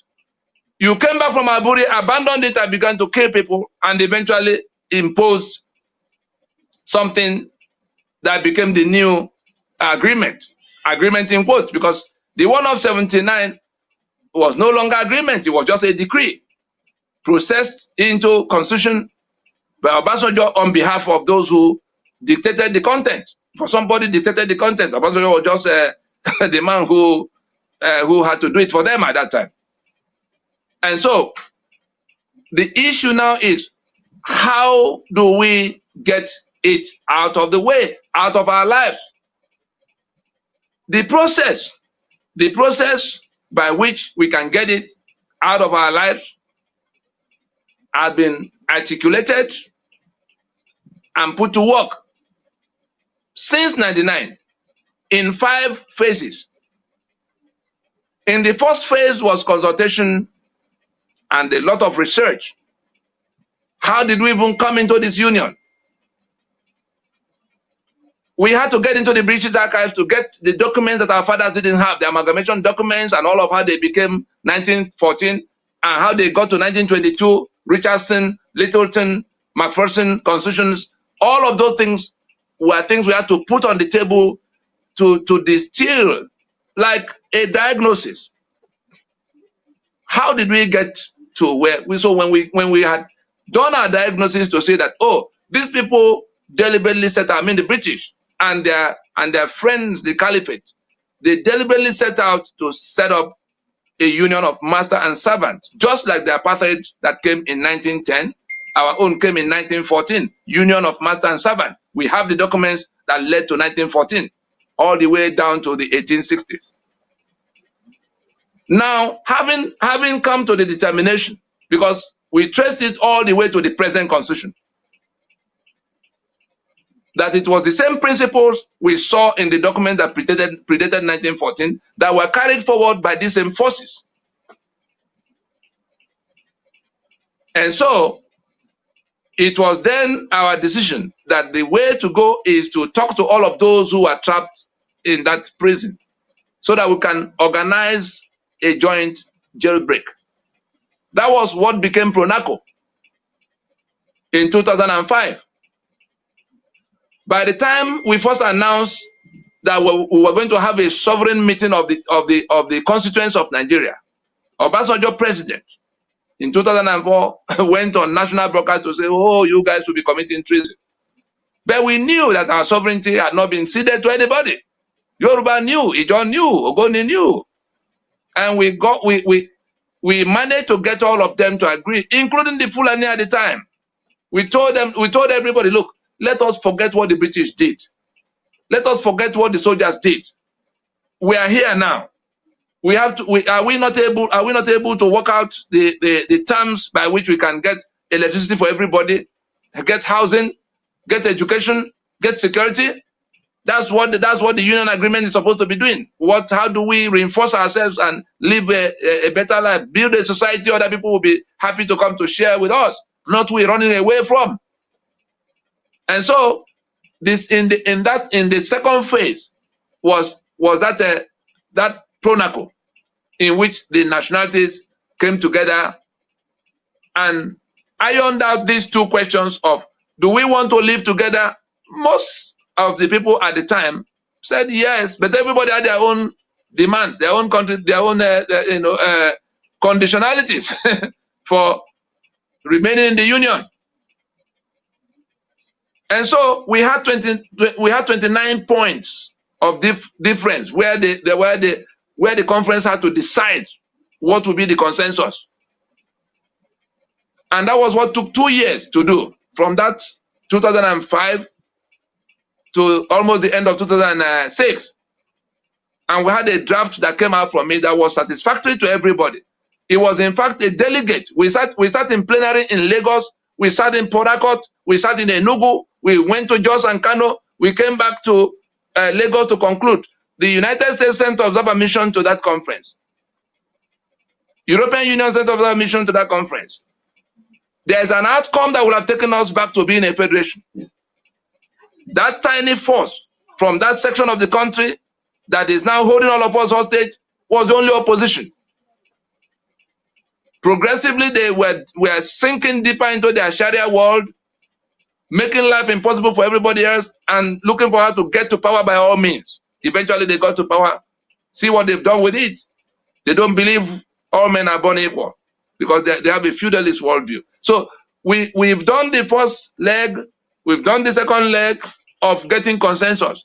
But that consensus was broken by that small section, and that was how we came to the enforcement mechanism. Because in 2007, we went to court to say that we didn't make this constitution. I had 10 plaintiffs. We first filed in Abuja, and some more plaintiffs joined from Lagos in a sister case. What was our contention?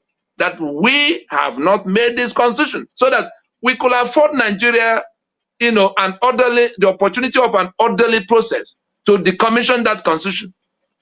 We were not anarchists, and therefore, in that suit, it fell on me to file on behalf of this plaintiff that included the man who moved the motion for independence, Enohoro, Ojukwu that had been at war against the rest of Nigeria at the time the Easterners were being killed. He was another plaintiff. Wole Soyinka that was locked down through Professor Wole Soyinka that was locked down most of that war for trying to run between the parties to separate the fight before it became war. Another plaintiff. He's alive and well. Yeah. And our people do not know what he has contributed to this whole debate.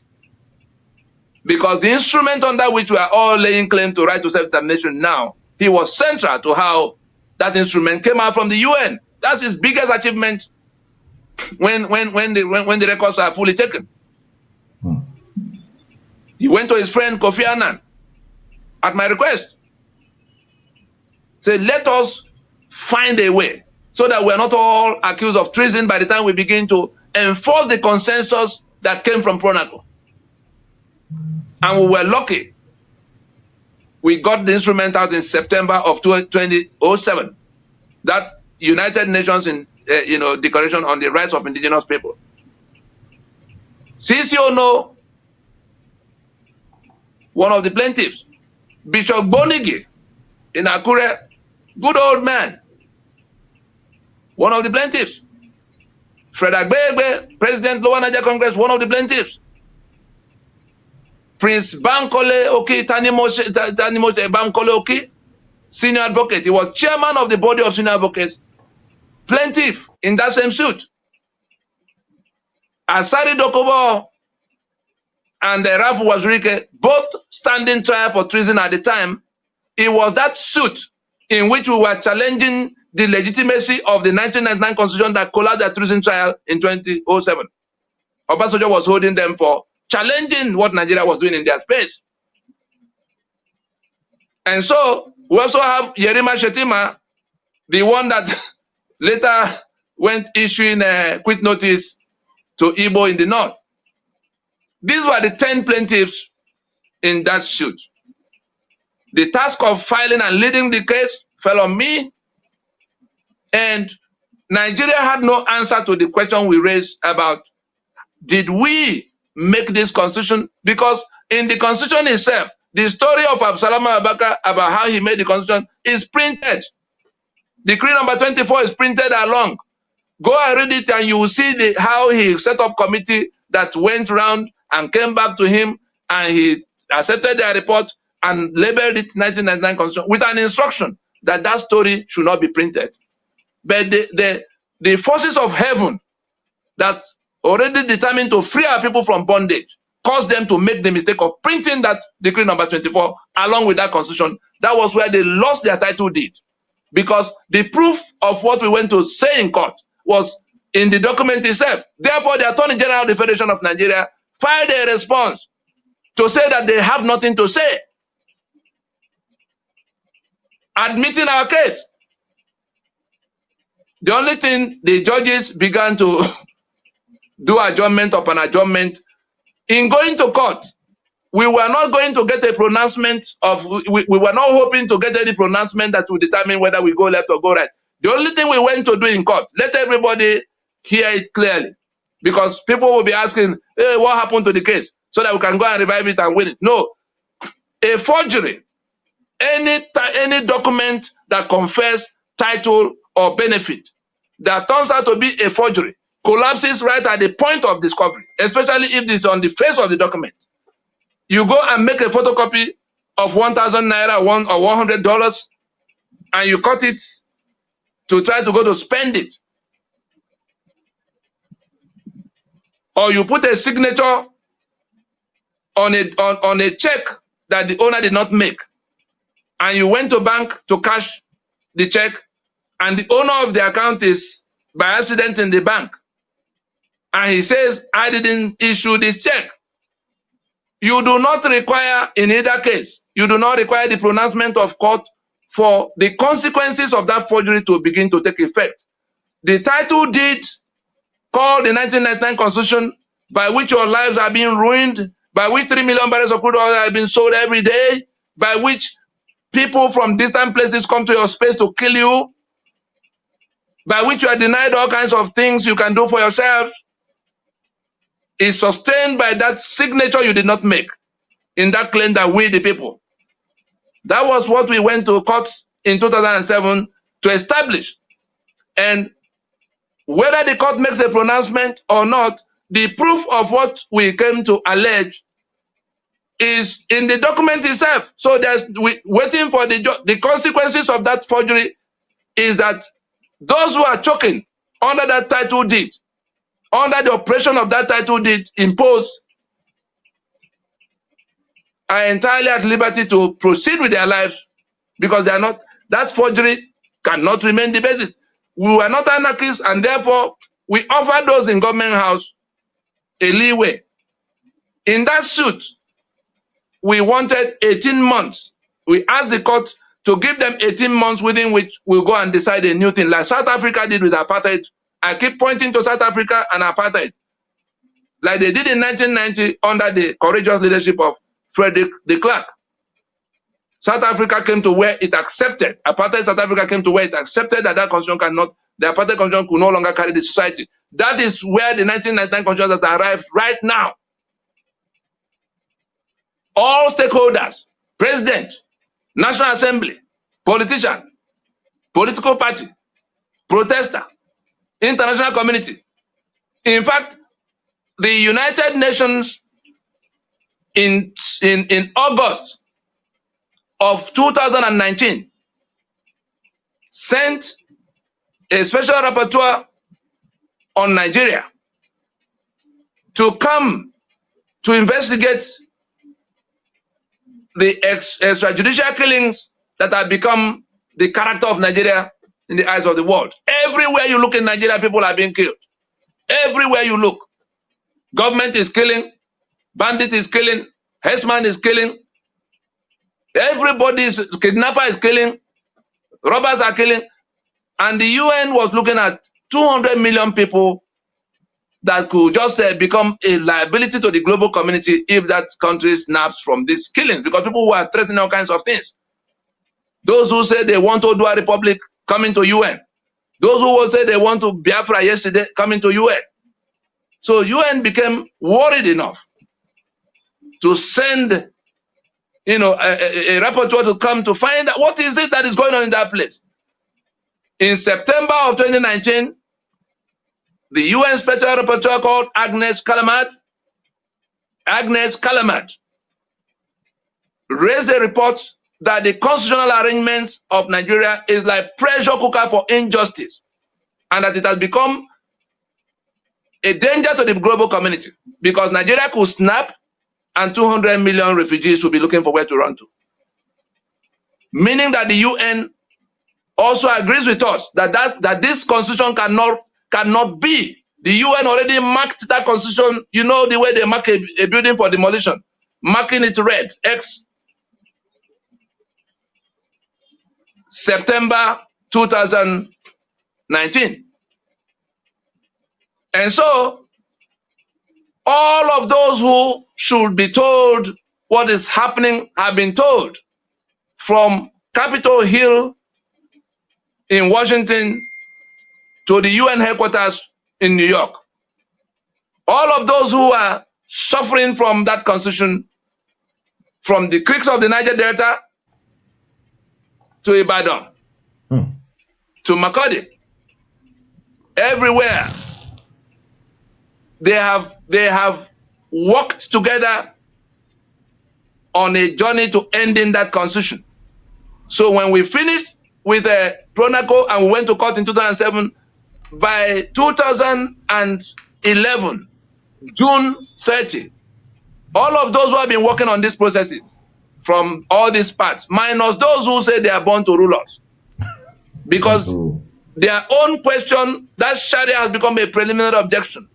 We are not going to be discussing whether we continue in the union or not if the question of Sharia is not addressed to our satisfaction, because those who subscribe to Sharia owe it a duty of faith to kill others, whom they call infidel. There's no how you settle the matter of oil and gas and the matter of railway and the matter of port that you will settle the one of Sharia.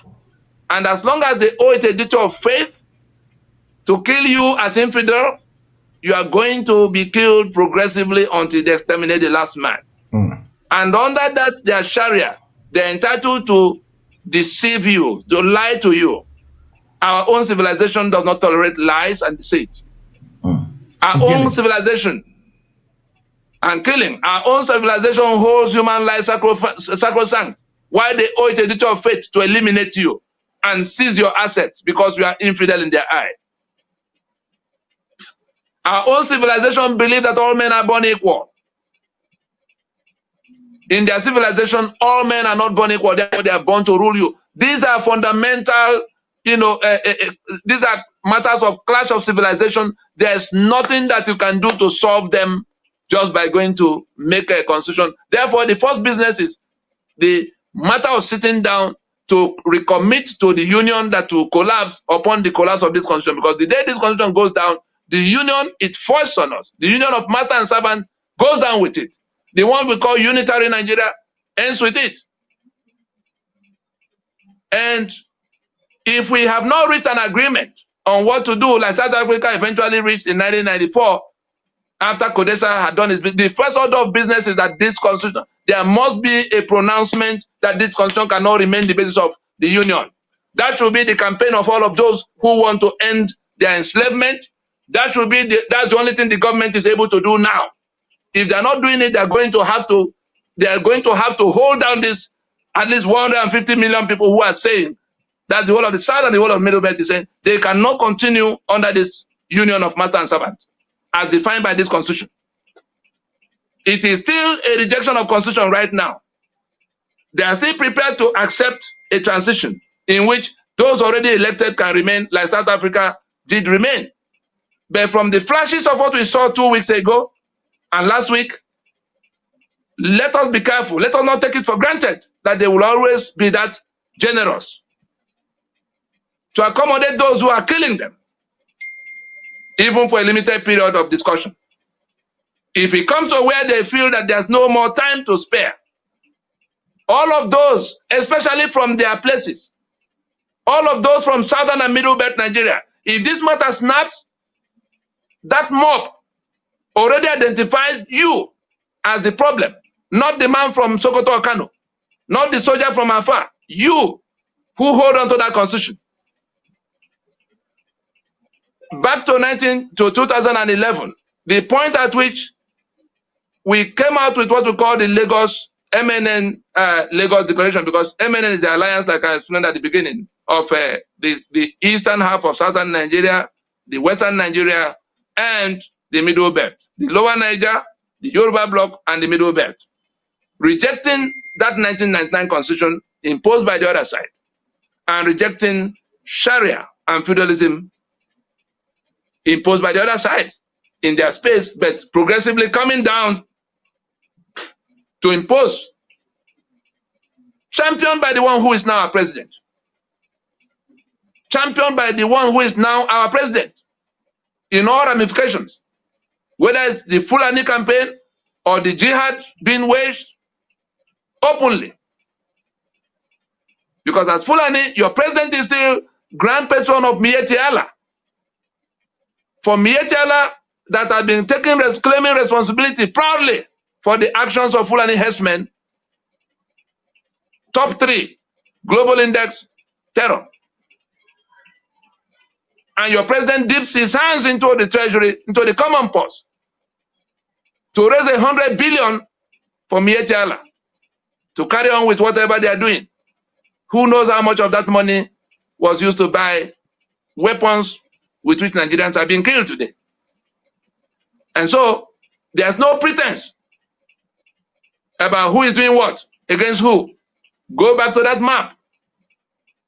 And so by the 30th of June in 2011, I'm answering your question about how this constitution will be taken down. There was a 20-year plan that was to terminate in referendums.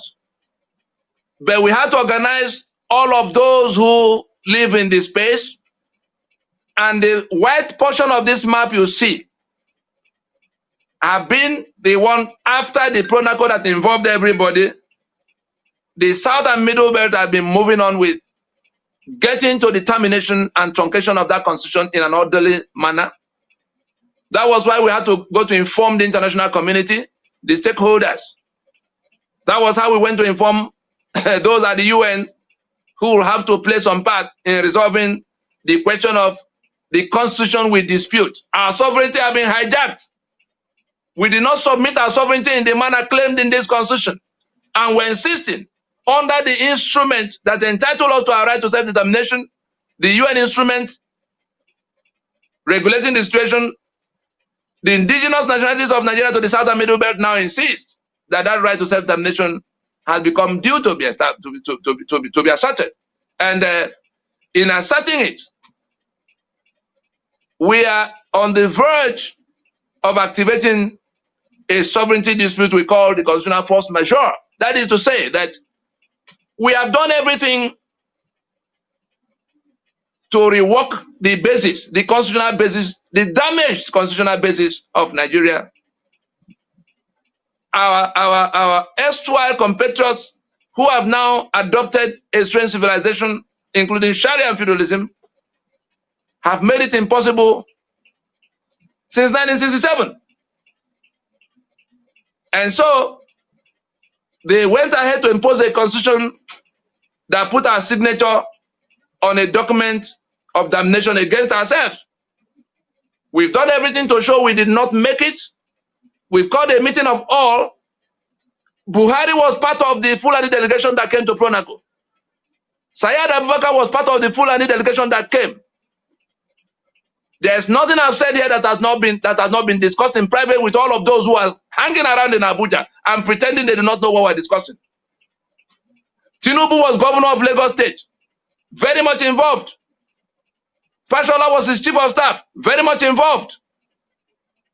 Yemi Osinbajo was attorney general, very much involved. Fayemi from Nadeko never went far away. Why is it now that people don't understand what it means for others to be complaining about the structure, or the fact that we're no longer a federation, or the fact that we have to get back to being a federation if we want to remain in the union, especially on account of the constitution that now brings us closer to collapse than anything else? Because people are not going to continue to abide by the forgery. We do not require any pronouncement of any court or any action of anybody to take action against that forgery, because our sovereignty is detained against us on account of that forgery. It will be our doing to continue to condone it.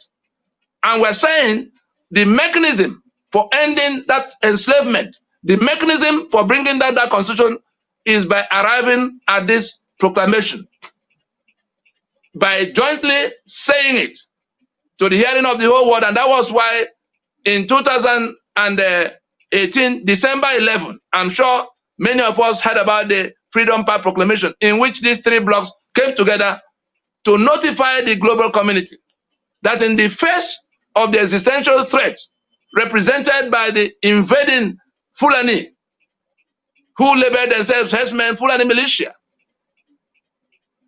in open liaison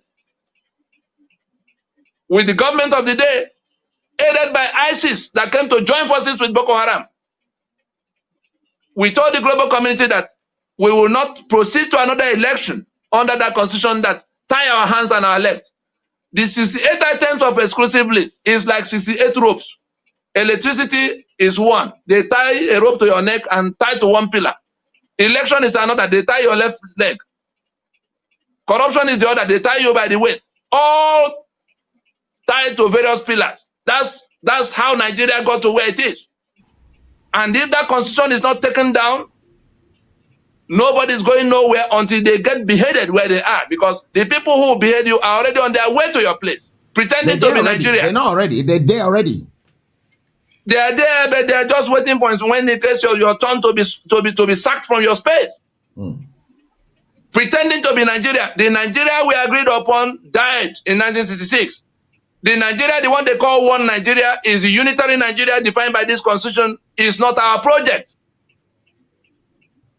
If anybody is in doubt, go back to that map, put that constitution that creates all these conditions, and see your role. If you played no role in it and it is said, it is attributed to you, is ascribed to you, then it's at your pleasure to keep it or to reject it.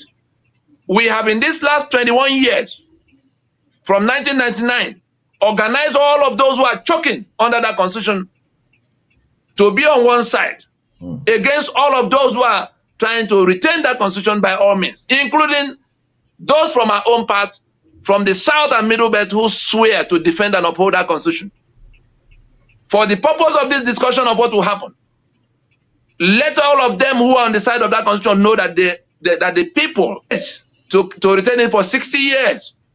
That's how we got to where we are now. But the rest of us who are saying we can no longer remain slaves in our land, anyone from this part who is found on the side of that constitution is identifying himself for those who are choking, those who have been shot at, those who have been killed in the Middle Belt, those whose assets have been detained in Niger Delta, those who have been slaughtered like wild animals in Aba and Enugu and Port Harcourt. It is that constitution that will separate. It is that constitution that will become the determinant for what will happen when things snap.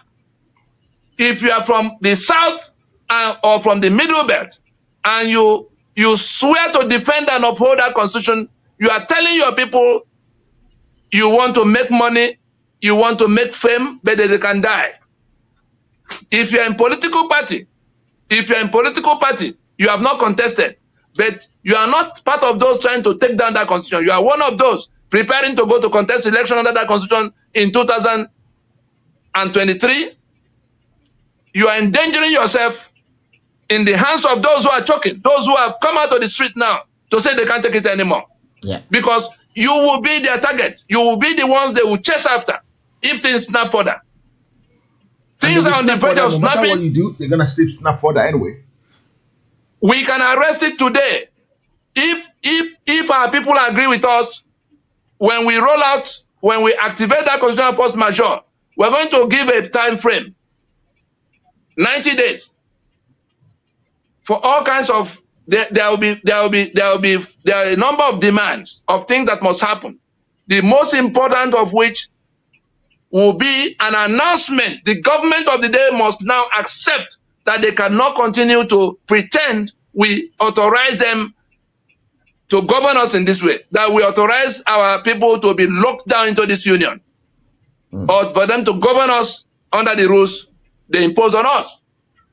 That's the first demand. They are going to have to accept, like Frederick de Klerk accepted concerning apartheid constitution in 1990. They are going to have to accept and say it loudly that no further elections will happen under that constitution. They are going to have to accept and say it loudly that we're going to a transition for how we rework the basis. Upon these three, of course, the modalities will be worked out. Upon these three, we will be ready to accept that they remain. They've won elections, however they won. They say there's 4 years, no problem. 1 year is gone. Another 6 months or so, gone. We still have like 2 years to play with. There's no reason why these changes cannot be undertaken in the first half of the balance of the 2 years. If they insist they are going to keep the union by force of arms, this multitude that had come to the street already, that now realize the source of their problem, they didn't know before. They thought NEPA that the electricity will come if they buy a transformer. No, nobody. You are not. they do not want electricity for you. Yes. They thought they will elect better people to go and manage. So no, the other man was a thief. Let us elect a better man. No, if you change 1,000 people, if the engine of the vehicle is knocked and you are changing the driver, you are wasting your time. Those people you want to elect are going to swear to and govern by that constitution that make you the slave you are. That constitution that impoverish you. That constitution that remove the guns from you when enemies are shooting at you. That constitution that says somebody else had to be in charge of your space for everything. Do your road. Look at the road from Enugu to Port Harcourt. Look at the one from Onitsha to Enugu. Federal asset. The one of Ibadan to Lagos. We saw what it took to even come to where they are scratching it. If Yoruba were to be in charge of doing their roads, including Lagos to Ibadan, will it be in that state? Never. Will it be in the state it is now? If the eastern Nigeria were to be in charge of doing the road from Enugu to Port Harcourt, one side of an express road is now so totally abandoned that it's been overgrown. There were children. Their children have seen people who are now in the university who did not know it was an express road. They thought it was the one lane because it's been overgrown by bushes. One lane has been animals live on that one lane because it's now convenient bush of express road. So you don't want to talk about the electricity. You don't want to talk about the kind of political actors they've been installing as governors in that space. None of them would dare to go to buy from to contest election if Eastern Nigeria were to be in charge of, selecting who will govern them. None of them. But they are sure it is Nigeria that will do it. And so you see hardened criminals coming out to go to present themselves, and they actually become governors. People celebrated for all kinds of crimes. Look at Imo from 1999. Look at Abia from 1999. Tell me which of them would have been governor if Igbo land were to decide who will govern them. And the senators. So we are on the verge of doing the balance of what is left in that 20, because all of what we need to do to organize people to make out their constitutions, those who will take back their sovereignty, because what we're asking the center to give up now cannot be taken by the states as they are. The states are designed to be incapable of doing so many things. Those who are telling us, okay, let us just, the governors are content with state police. Just give us state police, because they're already pulling money to themselves. They need gun to defend that money from those who may want to dislodge them. That's all they care about. Out of the 68 items, part of our complaint is that how did we come about the 36 states that now make us permanent political minorities? How did we come about 7 and 4 local government areas that further, incapacitate us to do anything for ourselves? Because somebody else has to decide. If you have to to tell you how it works, if you have to give every local government area 100 million naira in the month, at the table of sharing, Kano will take 44 portions, 100 million into 44. Jigawa was cut out of Kano not long ago, where that lunatic that was talking about the Bayelsa oil came from. They will get under 27 portions. Bayelsa, from which that oil has to come, which money is being shared in 100 millions to council areas, will get only 8. That is the kind of disparity. We come to opportunities in terms of school openings, from primary to secondary to university. The entry point rules are different. You come from one part, 3 marks, 4 marks, 10 can take you into a class. But the one from my own state, even with 120, cannot enter, except it makes 125. That's the cutoff. And then those people who enter with 2 and 3 and 5, as you list, Zamfara and all of that, it is that same Nigeria. By the time they come out, you send them to Lagos and Port Harcourt, where they will be absorbed in NNPC. The one that wasted some more time because he couldn't score 125 in the first set, that is the kind of thing you have imposed the worst kind of people. You've imposed the most retarded in charge of everybody. That's how we came to not having electricity or having road or having any infrastructure or having any governance. Then you point guns at everybody. Can I ask a question, Tony? Can I ask a question? Yes. Is Boko Haram, are they telling us the truth then? Because the people that read, they're foolish. The people that didn't read are wiser. Because that is the way. How could they tie all our hands? All our educated professors and all the other ones, how could they tie our hands so badly without us realizing? That constitution made it possible. And some of the reason responsibility will now have to be. Before we get to that constitution, it takes some time before the constitution get built up. We've been having educated people in the South for so long. It took 250 years. It took 250 years to tie us down. In 1804, the Caliphate got here by jihad in the place they call Sokoto. They've been here since that time, unbroken. In the 1860s, the British got here in their colonial venture, Lagos Colony 1861, oil rivers and all of that. Along the line, they came to where the British were pushing northwards. The Caliphate was pushing towards the Atlantic to go and dip their Quran in the waters. Yeah.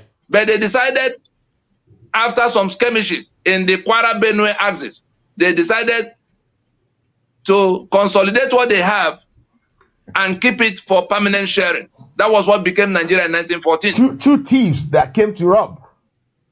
Two robbery gangs after one target. Say, oh boy, why do we fight over it? Bring what you have. I bring what I have. That was what they consolidated in 1914. They call amalgamation. It was actually an annexation of one part to the other. And every constitution, because these two robbery gangs are only after one target. What can we take away? Those who are asking why refineries are being built in Niger and why railways are being built in Niger, the answer lies in what I've just told you. Your Nigeria is a grazing ground. They are not on the mission of building your Nigeria with you. They know they are destroying Nigeria to build their caliphate. That's what is going on. But they always found willing tools in the South. We remember what happened with Kosoko and Dosumu that became reason why British landed Lagos. We remember the Afonja episode that landed Yoruba where they landed. We come all the way to what landed us in 1979 Constitution. Our brother Rotimi Williams and our brother Ben Nwabweze were the ones who drafted for them the instruments of conquest from the War of 1967. The 1979 Constitution is the charter of victory from that war. Unfortunately, for those who aligned with this same aggressor unit, that instrument became the basis of seizing their own assets. That instrument became the basis of killing them, having disarmed them. That constitution that emerged. And that's why you go back to Ahmadu Bello, Battle Script, 1960. Willing tools. They've been at it, the empire builders, they've been at this for a very long time. Our people are still deceived into the Nigeria that they have to make work by all means. So the task of keeping Nigeria one is one that must be performed. Gowon was singing, others were dancing, shooting at innocent people. 3.5 million dead in the East. Thank goodness that Gowon is alive. I don't know why he's not speaking up now to say that he made a mistake in asking people to kill others in order to preserve Nigeria. Now we must sacrifice that Nigeria. We must sacrifice that Nigeria that was built on the blood of the innocent in order to save the Nigerians that will die. Maybe what we need to do is to get through to Gowon. Maybe what we need to do is to get through to him and speak to him. All of you are media people. The Nigeria that he says has to be preserved is not the same Nigeria as our forefathers agreed upon in Lancaster House. That Nigeria died 1 year before Gowon began to make this invitation. But because they craftily, you saw what happened in Lekki Toll Gate. There's a chain of command on ground. That chain of command was bypassed. Who led that operation on Lekki Toll Gate? Put up that map and see where S.O. Bello came from. There were generals on ground from the southern part of the country. They were bypassed. S.O. Bello, Lieutenant Colonel Bello did not act on his own accord. Somebody authorized that operation. And that was why the Assistant Secretary of State went to the villa to tell them they must produce who did the shooting and who authorized it. Okay, that's a good. Somebody will get to the root of that matter. Somebody will get to the root of that matter, and all the other matters before it, and the other matters that will come in the coming days. Those who want to escape from this prison, there is something called constitutional force majeure that we're going to activate, in which a framework within which that constitution will be eased out, and people will go to referendum. But everybody must now stand together in saying no further business under this constitution, especially electoral business. If we're able to stop the politicians, the political parties from organizing another election, those who are holding us hostage are advertising election date in 2023, renewing the mandate of Yakub Mahmoud to drag us to another election. Our salvation lies in stopping the journey to election. Our salvation lies in stopping the journey to election. We can do that inside 2020. It doesn't have to be more than a few weeks of just telling the politicians, telling the political parties that the constitution by which the winner will govern is what we are rejecting. We've done all the solemn assemblies to say it formally in regional blocks. We came out in Freedom Park Proclamation. People can research these things. Just type Freedom Park Proclamation so they can see how it happened. You will see the videos. We now, this constitutional force majeure is to enforce the decision of the Freedom Park Proclamation. The decision of the peoples of Nigeria not to continue under the apartheid constitution was an apartheid constitution 99. In apartheid, at least you knew who the enemy was. He was white. You could identify him. In the 1999 constitution, your cousin that is senator is the enemy. But every now and then he will come and throw, like a Marjorie, he throws crumbs on you, and then you begin to clap and cheer, especially if elections are coming. Look at the kind of things they are recovering from the houses of these politicians. The lady in Lagos who was running her mouth yesterday at the Lagos Assembly used the palliative of Lagos to distribute in her birthday. All the ones in the warehouses. The information available to us is that they were being preserved for election time. Like chicken that had to be thrown, you have to throw corn at. Elections are coming. Oh, they go and buy Indomie and distribute motorcycle. Shame on all of the people who either give or accept in exchange for their sovereignty.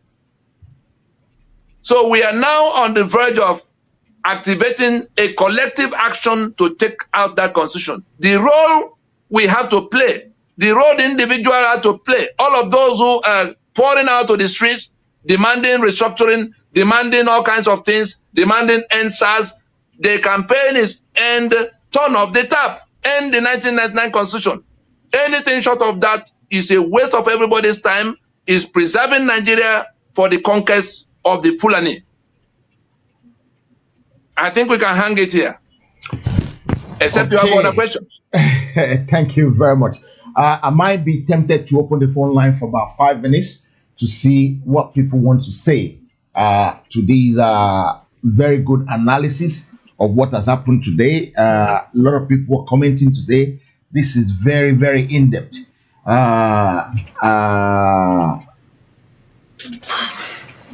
Okay. So they were commending the analysis. They were saying the analysis is full. They were saying everything is on point. They were saying, even someone is saying, Tony, well done, well spoken. They got rid of Ken Saro-Wiwa and signed contract with X-Men to be terrorizing the citizens. How can Lagos Port be paying Abuja 75% or more of its annual revenue? That is some of the comments we have on YouTube. There are so many other comments from everywhere. There's some from Facebook as well. Let me just see quickly if I can just point some one or two things on Facebook. I want to appreciate those people who has actually put money into that GoFundMe that the media people in the diaspora are doing. They're doing a lot of things now to make sure that people in our land does not go hungry if anything's happened, because everything now is being pushed at They're using everything as political power now. They use electricity, they use water, they use roads, they use health. In Lagos State, Even let's talk about this Lagos State idiot man. even palliative. They use palliative as well. Let's It's talk being about this used. Lagos man as an idiot. Talking about the internet now. What are they gonna do to the internet? Yeah. They want to try and block it because he's saying social media. The guy comes and there. So he was pointing his eyes as an idiot. And one of the people in Lagos State actually did a bridge. There was a bridge I was looking at on the wire earlier on. One of the people in Lagos State did a bridge for so much money. A bridge that a houseman, a landlord can construct, and he was saying they have to commission the bridge. What a Nantica people are living. They are detached. They are detached from the people they think they are governing. They are so completely detached. They don't even know what is. Unless something happens to them, they are not likely to know that anything is wrong with anybody anywhere. But let them pray that it's not that mob that went to those warehouses that will come to ask them what their role is in all of this. Okay. People like us can debate with them and shout with them and argue with them and later agree on what to do and pardon them for their foolishness. Yeah. But that hungry mob, this youth, you have compromised their future. People gone to school, done everything on their own part. You lock down their opportunities and you push some of them to go and die in the Mediterranean. The ones who are overseas are slaving away. They want to come back. There's nowhere to return to. And you are one of those holding the ladder for the enemy. Any one person who has sworn to defend the 1999 Constitution is sitting on a time bomb. Wow. If we don't find an answer to how that Constitution will be decommissioned sooner than later, because they are the ones the angry mob will be looking for. It's already a battle script in their hand. We're not saying something that will happen tomorrow. They are already told that your problem is coming from this Constitution. The people who are upholding that Constitution are making humongous problems. They have seen it. Dino Melaya has shown them the kind of thing that come from that Constitution to those who uphold it.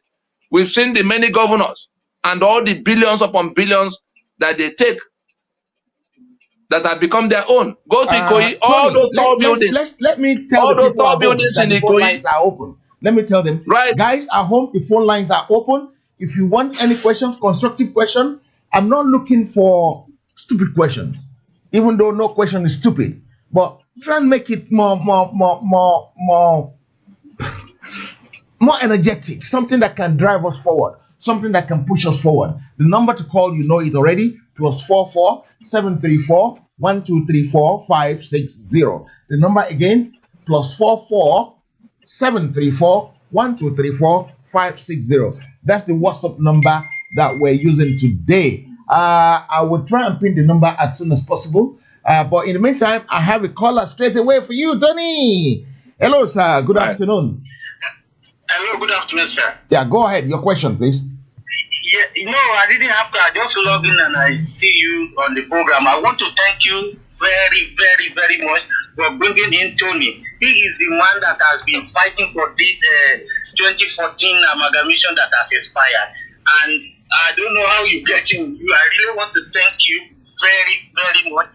And I want to thank Mr. Tony as well for his agitation and his effort to fight this thing, and God will be with you all. That's what I just want to say. Thank you. Amen. Thank well, you. I want to say something. I want to, just for the record, it's not only me that's fighting for this. So many people like Tony are actually fighting. But Tony has got a very good in-depth knowledge of what he's talking about. Tony, have you got anything to say to this man? I just also say amen to him and thank you. Thank you. He said thank you to you. Thank you very much, sir. Thank you. Bye-bye, sir. Bye-bye. So, guys, the lines are still open. If you want to contribute, I really appreciate that, man. At least people like that, we encourage you to do more good things. When you're doing something and people appreciate it, then automatically you're going to do more. That's the number there on for the people on for some people on Facebook. The number again +44 734 1234 560. and that number is on WhatsApp only this morning. We're only using WhatsApp only this morning. So if you are interested in, if you have any interest in asking Tony any question this morning, that is the number to call. I'm going to try and put the number. I don't know what's happening now. Every time I try to type something for this number, something else is coming up, but it doesn't bother me. It doesn't bother me at all. Because all I have to do is to retype it. You understand, guys? So that is the number on WhatsApp for you guys. Okay, I've put that on that WhatsApp. I'm going to have to take the PIN number, the PIN donation thing off, but it's easier to find if you Yoruba Universal Agitator. I have another caller for you, Tony.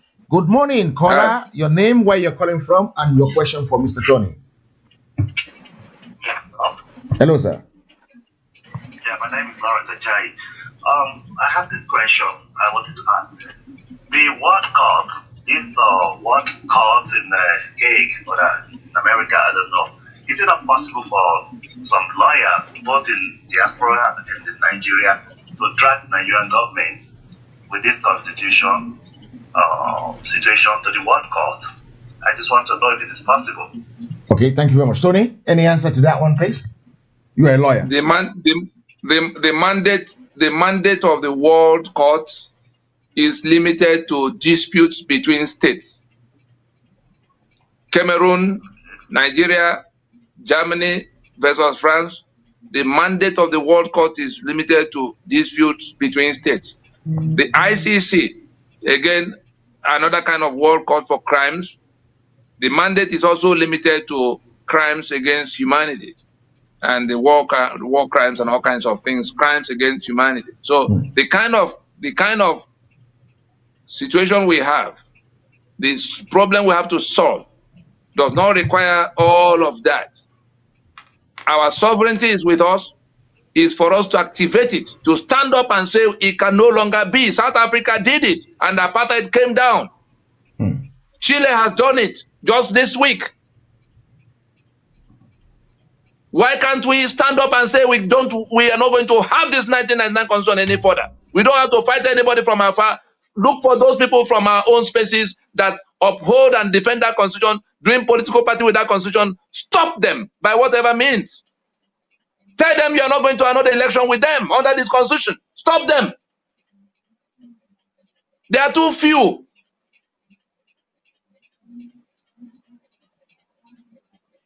That's what we have to do. The process of doing it and landing it into something concrete and concluded was within a 20-year plan, and every part of that plan has been executed. We are now at the terminal point to come out and tell the whole world that we have organized ourselves in a manner to resolve our problem. We don't need to go to anywhere. Yoruba is able to take back Yoruba land from the few Yoruba people, like that fellow that stood up on that floor of that Lagos House of Assembly. Okay. Or the one that went to form APC with Fulani people. The number to call has been pinned, Christian Duru. The number has been pinned to the platform. So if you want to call, that's the number to call there. I want to thank everybody that bring this one. If we unite, can I say something to everyone? If we unite, this will have gone far. I remember when I was brought into this agitation by a gentleman who is a warlord in this agitation. He brought me into this and everything shut up. Shoot up, not shut up, shoot up. And even though there's been a little bit of discrepancy between so many groups and so many people, if we can work together, forget about our differences, because this is what everybody is saying here. Let them put a plan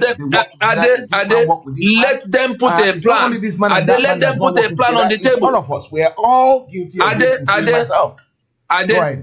Let them put a plan on the table. The way we have put a plan on the table, we have a plan. Everybody can interrogate and play their part. We have a plan on the table that touch the constitution that is creating the condition. Let them put a plan by which consultations can lead to action, which, like we have done. Let them put a plan that tackle that constitution in a manner that goes to referendum, in a manner that doesn't lead us to anarchy. If they have no plan, if they are not embracing the plan that is on the table, then they are looking for something else. Whether they are chasing Odua Republic or they are chasing Biafra Republic. Where's the map of the territory? What consultations have you had? What engagement are you having with the constitution? What processes will terminate will lead to the outcome you want? What have you discussed with international stakeholders? These are the issues. Tony, we have another caller. Let's pick this call and then we continue. Caller, go ahead, please. Your name, where you're calling from, and your contribution, sir. Yeah, good afternoon. I'm coming from Germany. Thank you. Yeah, what I'm trying to contribute is that what I'm seeing here, this story of a man, God bless him, is trying, and NNadi is like they are fighting differently entirely. Their opinion is different. I don't know how we can mesh both of them together. If it can be able for both of them to mesh together.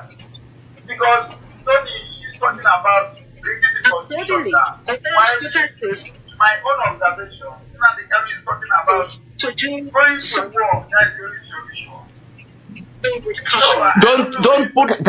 Don't put words into my mouth. Don't put words into my mouth. No. He's wasting the time of the listeners.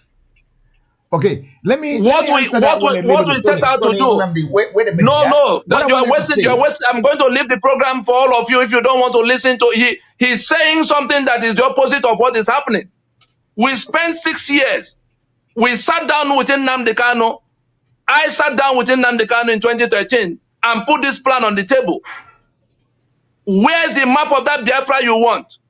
He says everybody knows the map of Biafra. I showed him the map we have made out for the eastern part.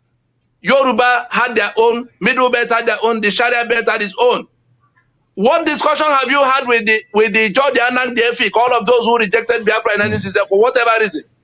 He said, no, they don't understand what we are saying, that when we begin to do Biafra, they will come along. That was his answer to me. What strategy do you have against the Constitution of Nigeria? That is the reason why there's 82 division in Enugu and Bori camp in Port Harcourt and everything that is happening to you. Your land is in Nigeria because there's that constitution that defines it as part of Nigeria. He says to me, you people are still talking about constitution.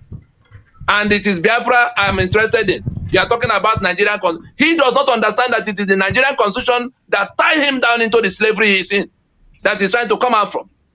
The lawyer is speaking to you on what we need to do, like Mandela and Oliver Tambo, both lawyers. We are talking to the others in South Africa who didn't know where their problems were coming from. He dismissed it and said he's not interested in constitution of Nigeria, whereas it is the 75% of the liberation, 75% of the task of the problem for any liberation to happen is in that constitution being taken down. If you have not taken it down for 50 years, you can be waving flag and talking nonsense all over the world. We went from there to what is your arrangement with the rest of Nigeria? He spent 7 years abusing all the people that need to be in alliance to come out from this together. Or were we not listening to the brokers? He says to me, Yoruba is unreliable. Middle Belt is unreliable. Danjuma and other go on kill our people. Therefore, don't worry with them. Whereas the LNC says we must have to work with all of these people because we cannot take down this constitution alone. What we need to do to take down the constitution will also involve them because they also want their own life back. We talk about the use of that word, Biafra. Once you say it is Biafra you want to restore, it immediately includes the Ijo land and Ogoni land and Efik, Anang, all of them. If without talking to them, you sit in London, talking about how to restore Biafra over their head, you saw their responses. Abusing Edwin Clark and other people. Abusing everybody inside. That's what he was doing for 7 years. After rejecting all of this, have you gone to the international stakeholders that stood against us in 1967 in the Biafra you want? Everything you see, not one meeting has been had with anybody in government in the United States by NNadi Kanu. Not one person. all the agencies of government, both in Washington and in New York, that are involved in this matter, I am in the team dealing with them. Okay. Nobody in any department of United States government has been in any type of meeting within Nnamdi Kanu. Everything you see is Photoshop. The young man is a criminal that came to make profit from all of this. You saw what happened in the Lekki shooting. You were not involved in something, and you began to make an announcement that will have set Lagos on fire. Let's take it away from that, Mr. T. Let's take it away from that. What I will probably say to a lot of people, he's not. I'm answering your caller. I'm answering your caller. We gave Nnamdi Kanu every opportunity that could be extended to anybody. I was involved in how his treason was collapsed in Abuja, the treason trial against him. Ifeanyi Ejiofor was not yet in the case when we got an order for unconditional release from Justice Ademola. When Buhari refused to release him, again I went with others to Kuje in what became the political solution to the problem. Nnamdi Kanu is a clear-minded criminal who came to make profit from the blood of dying people, deceiving young people at home to go and die. You ask them to go and kill police. They've killed police, they've killed army. They're killing them now. When all of the work that needs to be done to solve this problem are being done, you are not taking part in any part of the work. Okay. And you declare yourself supreme leader of what? Okay. I think he has another question for you, yeah? I want to answer. Can we go to some other person? Go ahead.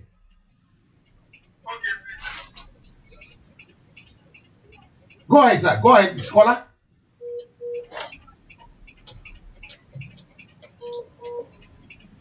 Okay, I think we lost the caller there, so we're gonna try. I'm not a member of NNadi. I'm not a member of NNadi. Neither am I a member of NNadi. Let's forget about member and not member. Yeah, just ask constructive questions. Don't go that line. Let's. Okay, go ahead. I don't want people to look in sentiment. I want to clear something. Okay, go ahead, sir. Uncle, don't ask that question. Just go straight to your question, sir. Go straight to your question. Okay. What I'm trying to ask you is about Edwin Clark, about the Igbo governors and other people.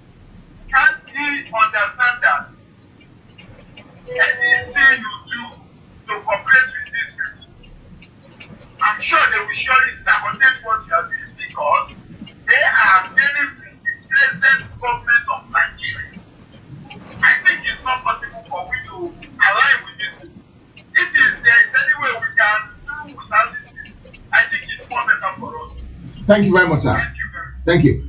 We answer that question for you. The governors, let me answer him. Let me answer him. Okay, go ahead, sir. Go ahead, Tony. The LNC and the MNN alliance partners do not include the governors. Do not include any. What we are doing is simple. We organize the nationalities. Ijo, Ogoni, Anang, Efik, Igbo. Stand together, draw up discuss what we spent 6 years. We spent 6 years between 2003 and 2009. I'm sure some of you saw the video in which Asari was talking about being a part of how the LNC was formed. We spent 6 years going from the Benin to the Jaw, to the Anang, the Efik, all of them, making a proposal to them for what has come upon all of us and how we can come out of it. And it became something they accepted, and we went public to say, yes, we're going to band together in this form and in that form, with everybody entitled to their right to self-determination. Little Ishekiri, Little Ogoni, Big Ijo, Big Igbo, all of them, but everybody on his own space, signing together on the terms of that relationship, not to throw Biafra at them from afar, in which you are supreme leader and the Igbo deputy supreme leader, all of the people organizing it are Igbo. That's what it is. And in the effort to get them to come along, in the effort to get them to see their own salvation and embrace the plan by themselves, somebody was busy abusing them day and night. The same way in Yoruba land, we said to them, look, the other time it appeared we didn't understand who the enemy was, and you came in alliance against us. Today, the things that happened to us yesterday are now happening to you. and the same enemy is upon your land to kill you and take your land. Will you want to come along? We went from Akure to Owo, to Ondo, anybody and everybody who could think for Yoruba land, home and abroad. We went to them, and they bought into the plan. In all those years, we were dealing with them for about 15 years, continuously. Somebody was busy abusing them for 7 years. And now coming at the last minute, yesterday, coming just inside 2020 to proclaim that he's the one organizing them. He rejected referendum as the process. That's one of the things he rejected in 2013. It was only in 2017 that he accepted that, because he said Nigeria will rig referendum. For somebody I was showing what we had done at the UN, that the referendum we're talking about will be UN mandated, Security Council mandated, supervised. Now he creates the impression we are working to keep Nigeria. What Nigeria if you listen to this program alone, you will see that if the constitution goes down, Nigeria is at an end. There must be a strategy. It's not by going to go and expose people to die for nothing. There's no plan that can ever lead to any kind of liberation for anybody in the nasty things he's doing. Can you build anything? Can you build anything on falsehood? Can you build anything on falsehood and deceit and propaganda and lies? Okay, thank you very much. Yeah, I have another caller for you, Tony. Caller, go ahead, please. Yeah. Good afternoon, Tony. That's very wonderful analysis. I'm not hearing them all. You're not hearing him? I'm not hearing. It's very faint. Look at what happened in Chile. The constitutional amendment or development of a new constitution will go from now till 2022. If this thing happens in Nigeria, what happens? What are the procedures? What are the plans the LNC are having? Once the constitution is being dropped down, how will the structure of governance go through? Thank you. Thank you very much, sir. I will let you go so that you can listen on your device. Tony, over to you. In the 20-year plan we drew up in 1999, there's a transition. That's why I'm pointing to South Africa. Exactly what South Africa did with apartheid. In 1990, an announcement was made by the government when the people had rejected apartheid on the street enough that nobody was allowed to function under that apartheid constitution any further. And the government was compelled to now say, we now agree that this apartheid constitution cannot remain the basis. Then they went into a meeting, a transition. Those in government or remained in government. Frederick de Klerk was elected under the apartheid constitution. He remained along with all the other people already. They had a parliament, but it wasn't something that the parliament could deal with. The legislative mandate of the parliament does not include constitution making. And I'm saying this to the hearing of those who are sitting in Abuja and talking about amendment of constitution. No alphabet will be taken from that constitution that was imposed by brigandage. And so the answer to his question is that there will be a transition in which period the two questions of whether we live together and the terms of living together will be answered. The first question will be answered by referendums of those who are to recommit. Yoruba that already has their constitution will have to recommit to being in the Nigerian Union. If they vote no, that's the end of the process for them. The eastern side will have to recommit with the constitution that brings Ijo and Ogoni and all the other people in that part together. With the, to say whether they want to carry on in the union. If yes, by referendum, we will now go to the question of going to resolve the terms. That is what becomes constitution. So it is not we have a plan designed to end in such referendums, and then whatever be the outcome of the referendum will be formalized. That's what it is. So it's not, we're not scratching our head. It is in the document that have been shared with all of those who, both the one talking about restructuring, it is in that period of taking down this constitution and going to that process of reworking the basis that people are going to vote whether they want to continue in the union, and if yes, what are the terms acceptable to them? What level of autonomy would they want? Would they want to continue to have the oil and gas assets detained by Jigawa? Would they want to continue to have the guns in the land detained by somebody in Abuja against them? So these are the things, all of the things that will happen are spelled out. They've been in black and white. All of those who are pursuing whether Odua Republic or Biafra Republic or restructuring or resource control, the leadership of this organization and the alliance that come with it, of which the Yoruba World Congress is taking charge in Yoruba space, aggregating all the Yoruba self-determination organizations, in the direction of, of getting Yoruba out of this prison. Middle Belt is doing the same, working together as nationalities. The Eastern side is doing their own, working together as nationalities that have discussed, that have a chart of relationship that will spell it out in black and white for everybody, that will become basis of the constitution that will bind them together. So there's a process, detailed to the last bit of how we go from where we are now to where we are going. South Africa transited from the apartheid constitution and eventually had an election from the outcome of what they agreed upon. That's what we're offering everybody now. The government, the people, and the international stakeholders. That's what we had. That's what we were doing in these last 20 years. But the same people who did not understand what we were doing, who were dishonest, in the Eastern side alone, there were 42 Biafran organizations, starting with Wazirike's Masop, Benjamin Omuka's Zionist movement, all kinds of everybody that was saying something about liberation. We went to their leaderships. We sat down with them and placed this plan on the table.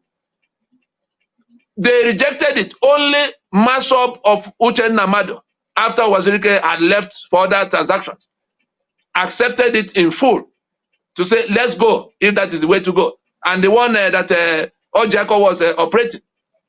We told them we've been through a war in this matter. Are you more Biafran than Ojukwu that was on my drawing board? Are you more Biafran than Achuze that was on that drawing board? Are you more involved in this than Ono and the Sisi and Achebe, Chino Achebe, who were all involved in evaluating this plan for what it can become? Are you more Yoruba than Shoyinka? Are you more Yoruba than Bankole? Are you more Yoruba than Bonigi in evaluating a plan that can take Yoruba peacefully to where they are going? Or are you more Yoruba than Banja Kintoye, the professor? We come to the Middle Belt part, the same thing.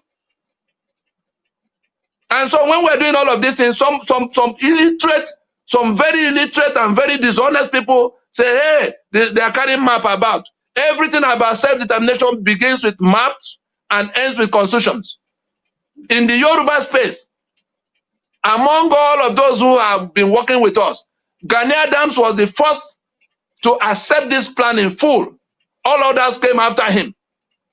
In Owerri, 2008, after many years of dealing from afar, he came, he evaluated it, and he said, if this is what it is, Yoruba will be delivered, and he embraced it. All of those who did not see, any need to reach out to other people and get their buy-in and get them to organize themselves, and so that we can hold hands and go in the same direction.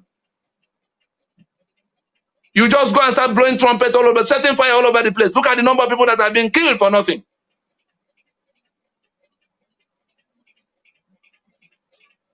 In a situation where we can, with the taking down of the constitution is end of union. For those who have been fed with the lies that the MNN, the Movement for New Nigeria, is actually movement for no Nigeria. Because by the time we were going to MNN, the Sharia was already there.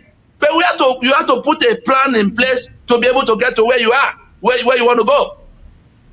If that plan had been discussed with all these people, and some of them became dishonest in all their ways, telling lies to everybody. Some even said that it was the federal government that set us up.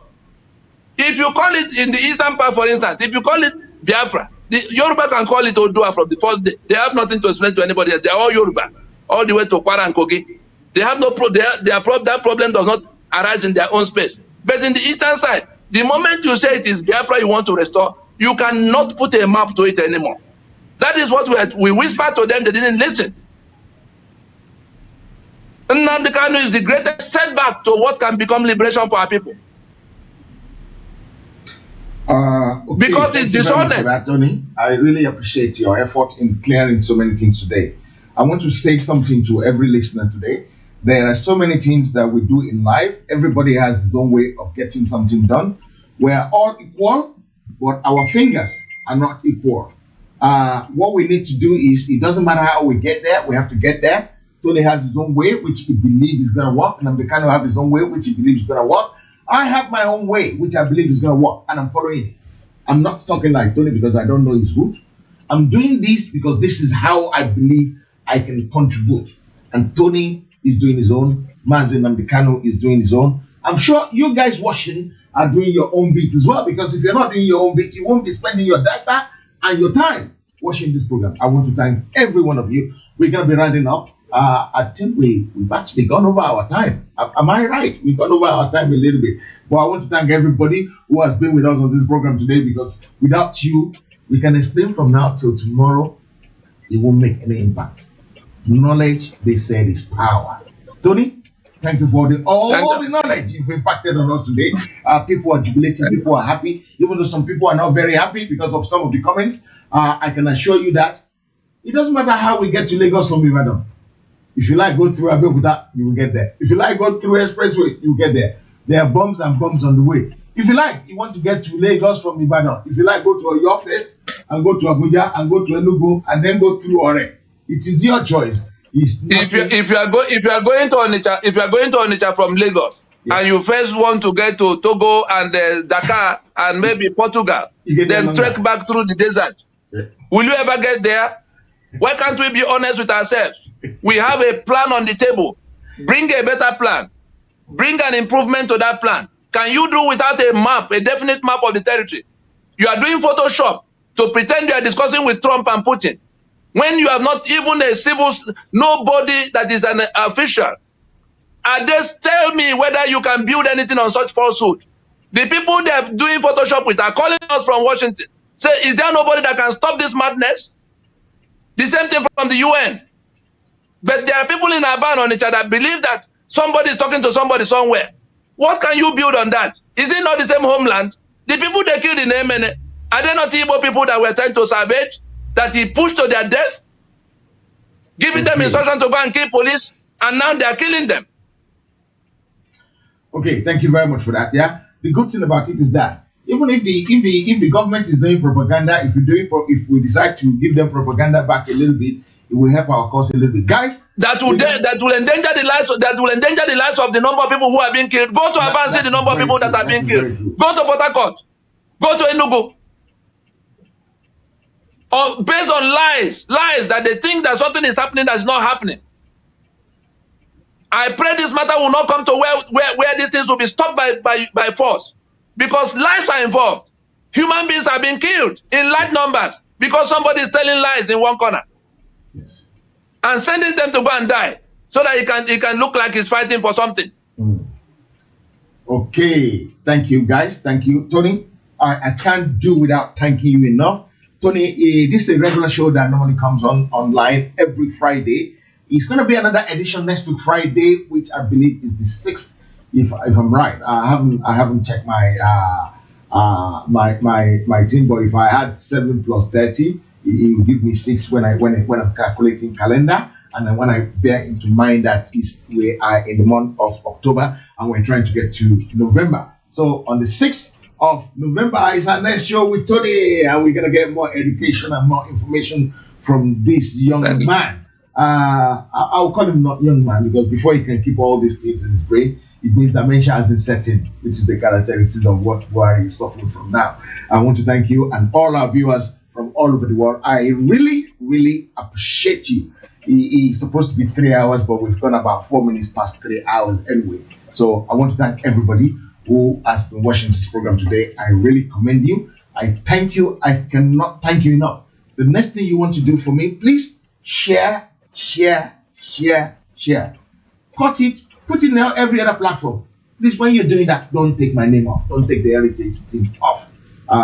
It's good to work this hard. How would I do this program and put my picture in front and pretend as if I'm the one speaking, whereas it's Tony doing all the talking? So let's try and comment whatever anybody is doing. It would be very bad if you build a house and I go and change the name on the house to my name. It's very, very wrong. Please, you are allowed to use this program. You're allowed to copy. You're allowed to cut it out. You're allowed to cut it into pieces. Whatever you do, don't block my name, don't block Heritage Television out of it. Because when you're doing that, it means you're not a good lover of continuity. Because if you keep doing that, it means the program will stop because we're not going to be getting anywhere with it. Thank you guys once again. I really appreciate you. If I have offended you in any way, I'm sorry. If Tony have offended you in any way, he's sorry. If Mansi have offended anybody in any way, I'm sure Mansi and Bikano is sorry about that as well. And if any comment on this program today have annoyed any one of you, we are totally sorry. We're not here to make enemy. We're here to get to our promised land. We're here to get to our home place where there will not be segregation, where there will not be quota system working anymore, where we don't want to be slave in our own land anymore. So guys, until next week, when I have the opportunity of bringing to Tony again to you, I remain yours closely, loyal. I remain loyal to you. But before I go, Tony, the last word for everybody on the show tonight. Well, we have it is within our reach right now to take down the 1999 Constitution by acting together within the plan that's already on the table. If you do your little part, as will be instructed, by the December of 2020, we might be seeing the back of that Constitution. Those protesting, those agitating, just one item. No more end to the 1999 Constitution. Strategy. No further elections on it. If we declare in November of 2020 that we will not accept any further election under that Constitution that will renew our enslavement in 2023, I can give us guarantee that that document will be out of our lives for good by the close of 2020. And whatever it will require, it will take for us to get to referendum and get to the new things we want. If we vote to be free, that's the end of the process. If we vote to remain in the union, we'll be then going to a discussion on the kind of constitution that will be acceptable to us. That's how close we are to liberation. Any other thing we are doing is going to keep everything as defined by the enemy.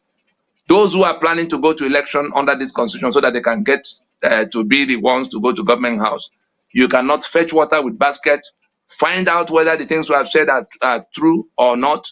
If they are true, you better work with the truth. You better work with knowledge, not with ignorance. It is the ignorance that have reigned all this while that have brought us to where we are, where we think it is a matter of going to change people or doing electoral reform or fighting corruption, all kinds of little things, leaving the tap on. Let us turn off the tap and end this trauma once and for all.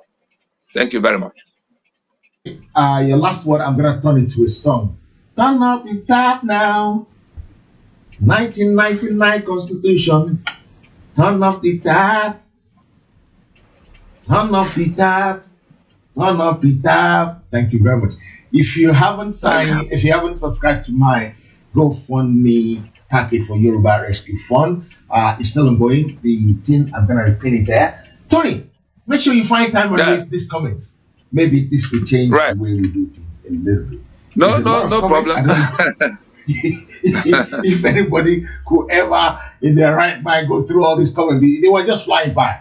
I cannot say you have to read all of them. No, we are used. We don't. I mean, those things don't represent anything. We're on ground in all the places that matter. If you come to Ijoland, we'll ask you to come and meet us in Bukuma. Come and meet us in anywhere, any part of the creeks you choose. If you come to Iboland, we ask you to come and meet us in Aba. Come and meet us in Onitsha. If you come to Yoruba land, we ask you to come and meet us in Ibadan, wherever you choose. Middle Belt, come and meet us anywhere. We're on ground in what we're saying. You come to the US, we say come and meet us in Washington. Not just on the streets of Washington, inside the office of those who have the authority to decide what. And you saw the policy actions already rolling out from them. You saw what our discussions were. It was in the open. The pictures and videos are all over the place. We went into the chambers of where the decision had to be made, and then policy actions. The US already took 4 steps, put Nigeria on the watch list for the subject matter we took to them, that killings were taking place and that our government had a hand in it. You saw Buhari lamenting that Trump asked him in their private meeting, why are you killing Christians in your country? And at the time we were doing all of this, some people were making a mockery of it. The videos are all over the place too. That instead of going to do Biafra, we went talking about Benue that was being killed. Is that the kind of thing we should be combining with with useful thing, with the thing we are doing? Okay, thank you very much. Now the results are coming. The result of the alliances are coming out. The results of the strategic engagements all over the place are coming out. Those who did not accept it, the result of the constitution being what has to go down is coming. Everybody can see now that there's no room to maneuver except that constitution goes down. The consensus that will take down that constitution is now becoming manifest. There's a video I wanted you to play so that people who are listening can see the protesters at the epicenter in Lekki Toll Gate talking about that constitution as what they want out of the way, as a summary of their demand. I wanted you to play that video so that people can see that that consensus now has the whole of the South, the whole of the Middle Belt, and the young people who want to recover their future. It didn't come by accident. It came by hard work. It came by going to the people who are seeking that liberation. Are you the only one seeking liberation? Yoruba is seeking liberation. If you don't talk with them and have a plan that all of you can work with, and what is that other plan outside taking down this constitution? And you're arguing with us, say, the man of map, the man of constitution, illiterate people, dishonest people. Some of them have education. Some of them are professors. I've seen them in the US. Professors who are unable to understand that their liberation is in taking down this constitution. They do not understand that a map has to be on the table to define the territory you want independence for. They don't understand what it means to align with those who are seeking the same outcome. If we did not go to tell the US about ISIS that is in our space, how will we have brought them into the discussion that on the scale that we have seen? At the time we were doing this, people were making mockery of it, waving flags and abusing everybody that passed. Now they want the outcome from something. Go back to the video you played at the beginning and see whether if you chose a tunnel that leads somewhere, you will end up in the outcome on another tunnel. Let's be honest. It is the falsehood that brought Nigeria to where it is. It's falsehood that brought Nigeria to where it is. Let's watch this video before we go, yeah?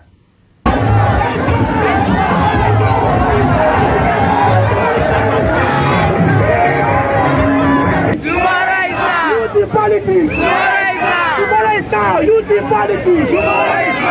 No, let me tell you the truth. MSAS, they want to us Ojoro. They go change the name. It will be like say as Eternal Mobile. That's what it will be. So now they go teach them. They say we don't ban. I will come believe them. Now make I come tell you this. Make I come tell you the real truth. The real truth is say. Now Nigeria constitution, now it be the killer of this country. Well, can't find out anywhere. 1999 Nigeria constitution is a fraud.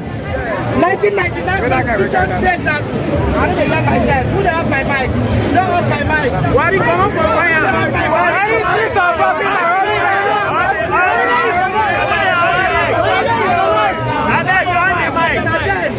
why are you coming from wire now? No. Go ahead. Speaker don't wait, they're going your mic, they're gonna leave down. They're loud. Speaker don't off the mic. Honorable on the mic. Honorable on the mic. He's okay on the mic. Honorable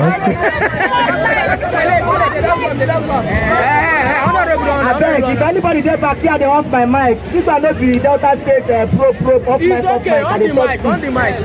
As they go now, they tell you say the Nigerian 1999 constitution is the problem of this country. Now let I explain you how. Ask me how. The 1999 constitution, the constitution is guiding them. They can put inside our treasury and remove money. You cannot ask them questions. That constitution, section C. Yes. You don't have any right to ask them how the country is being run. That is why if they embezzle money, you cannot come back and arrest them. They will carry you go to Supreme Court. They will bring the constitution. I was once a leader. I don't put my hand inside the treasury. Nothing will happen. Make it a year word though. Because if you don't know these things, you're not going to know. Okay, that was it. If you don't know, you know go know. Or if you know, you go know. 1999 Constitution is a complete fraud. That is the voice of the protester at the epicenter. Tony, until next week, when I come your way again. Good night. Bye bye. Thank you. Bye bye. Viewers.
HeritageTV. HeritageTV. Everybody in London, have you heard that Heritage Television has come up with something new? All your functions and celebrations can now be multi-camera live stream that was only reserved for the rich and famous. Having a function in London can be viewed clean and clear immediately from any part of the world. Trust Heritage TV to give you a better reach. Heritage Television also does photography that will make you the envy of all your friends and family. Heritage Television is the best. All your functions like birthdays, funerals, weddings, church anniversaries or harvest. Heritage Television is the master. We are in the heart of London with an ultra-modern equipped studio. You can call us on 020-800-46100 or email us info@heritagetv.co.uk or mobile 0734 1234 560. Heritage Television will do you proud.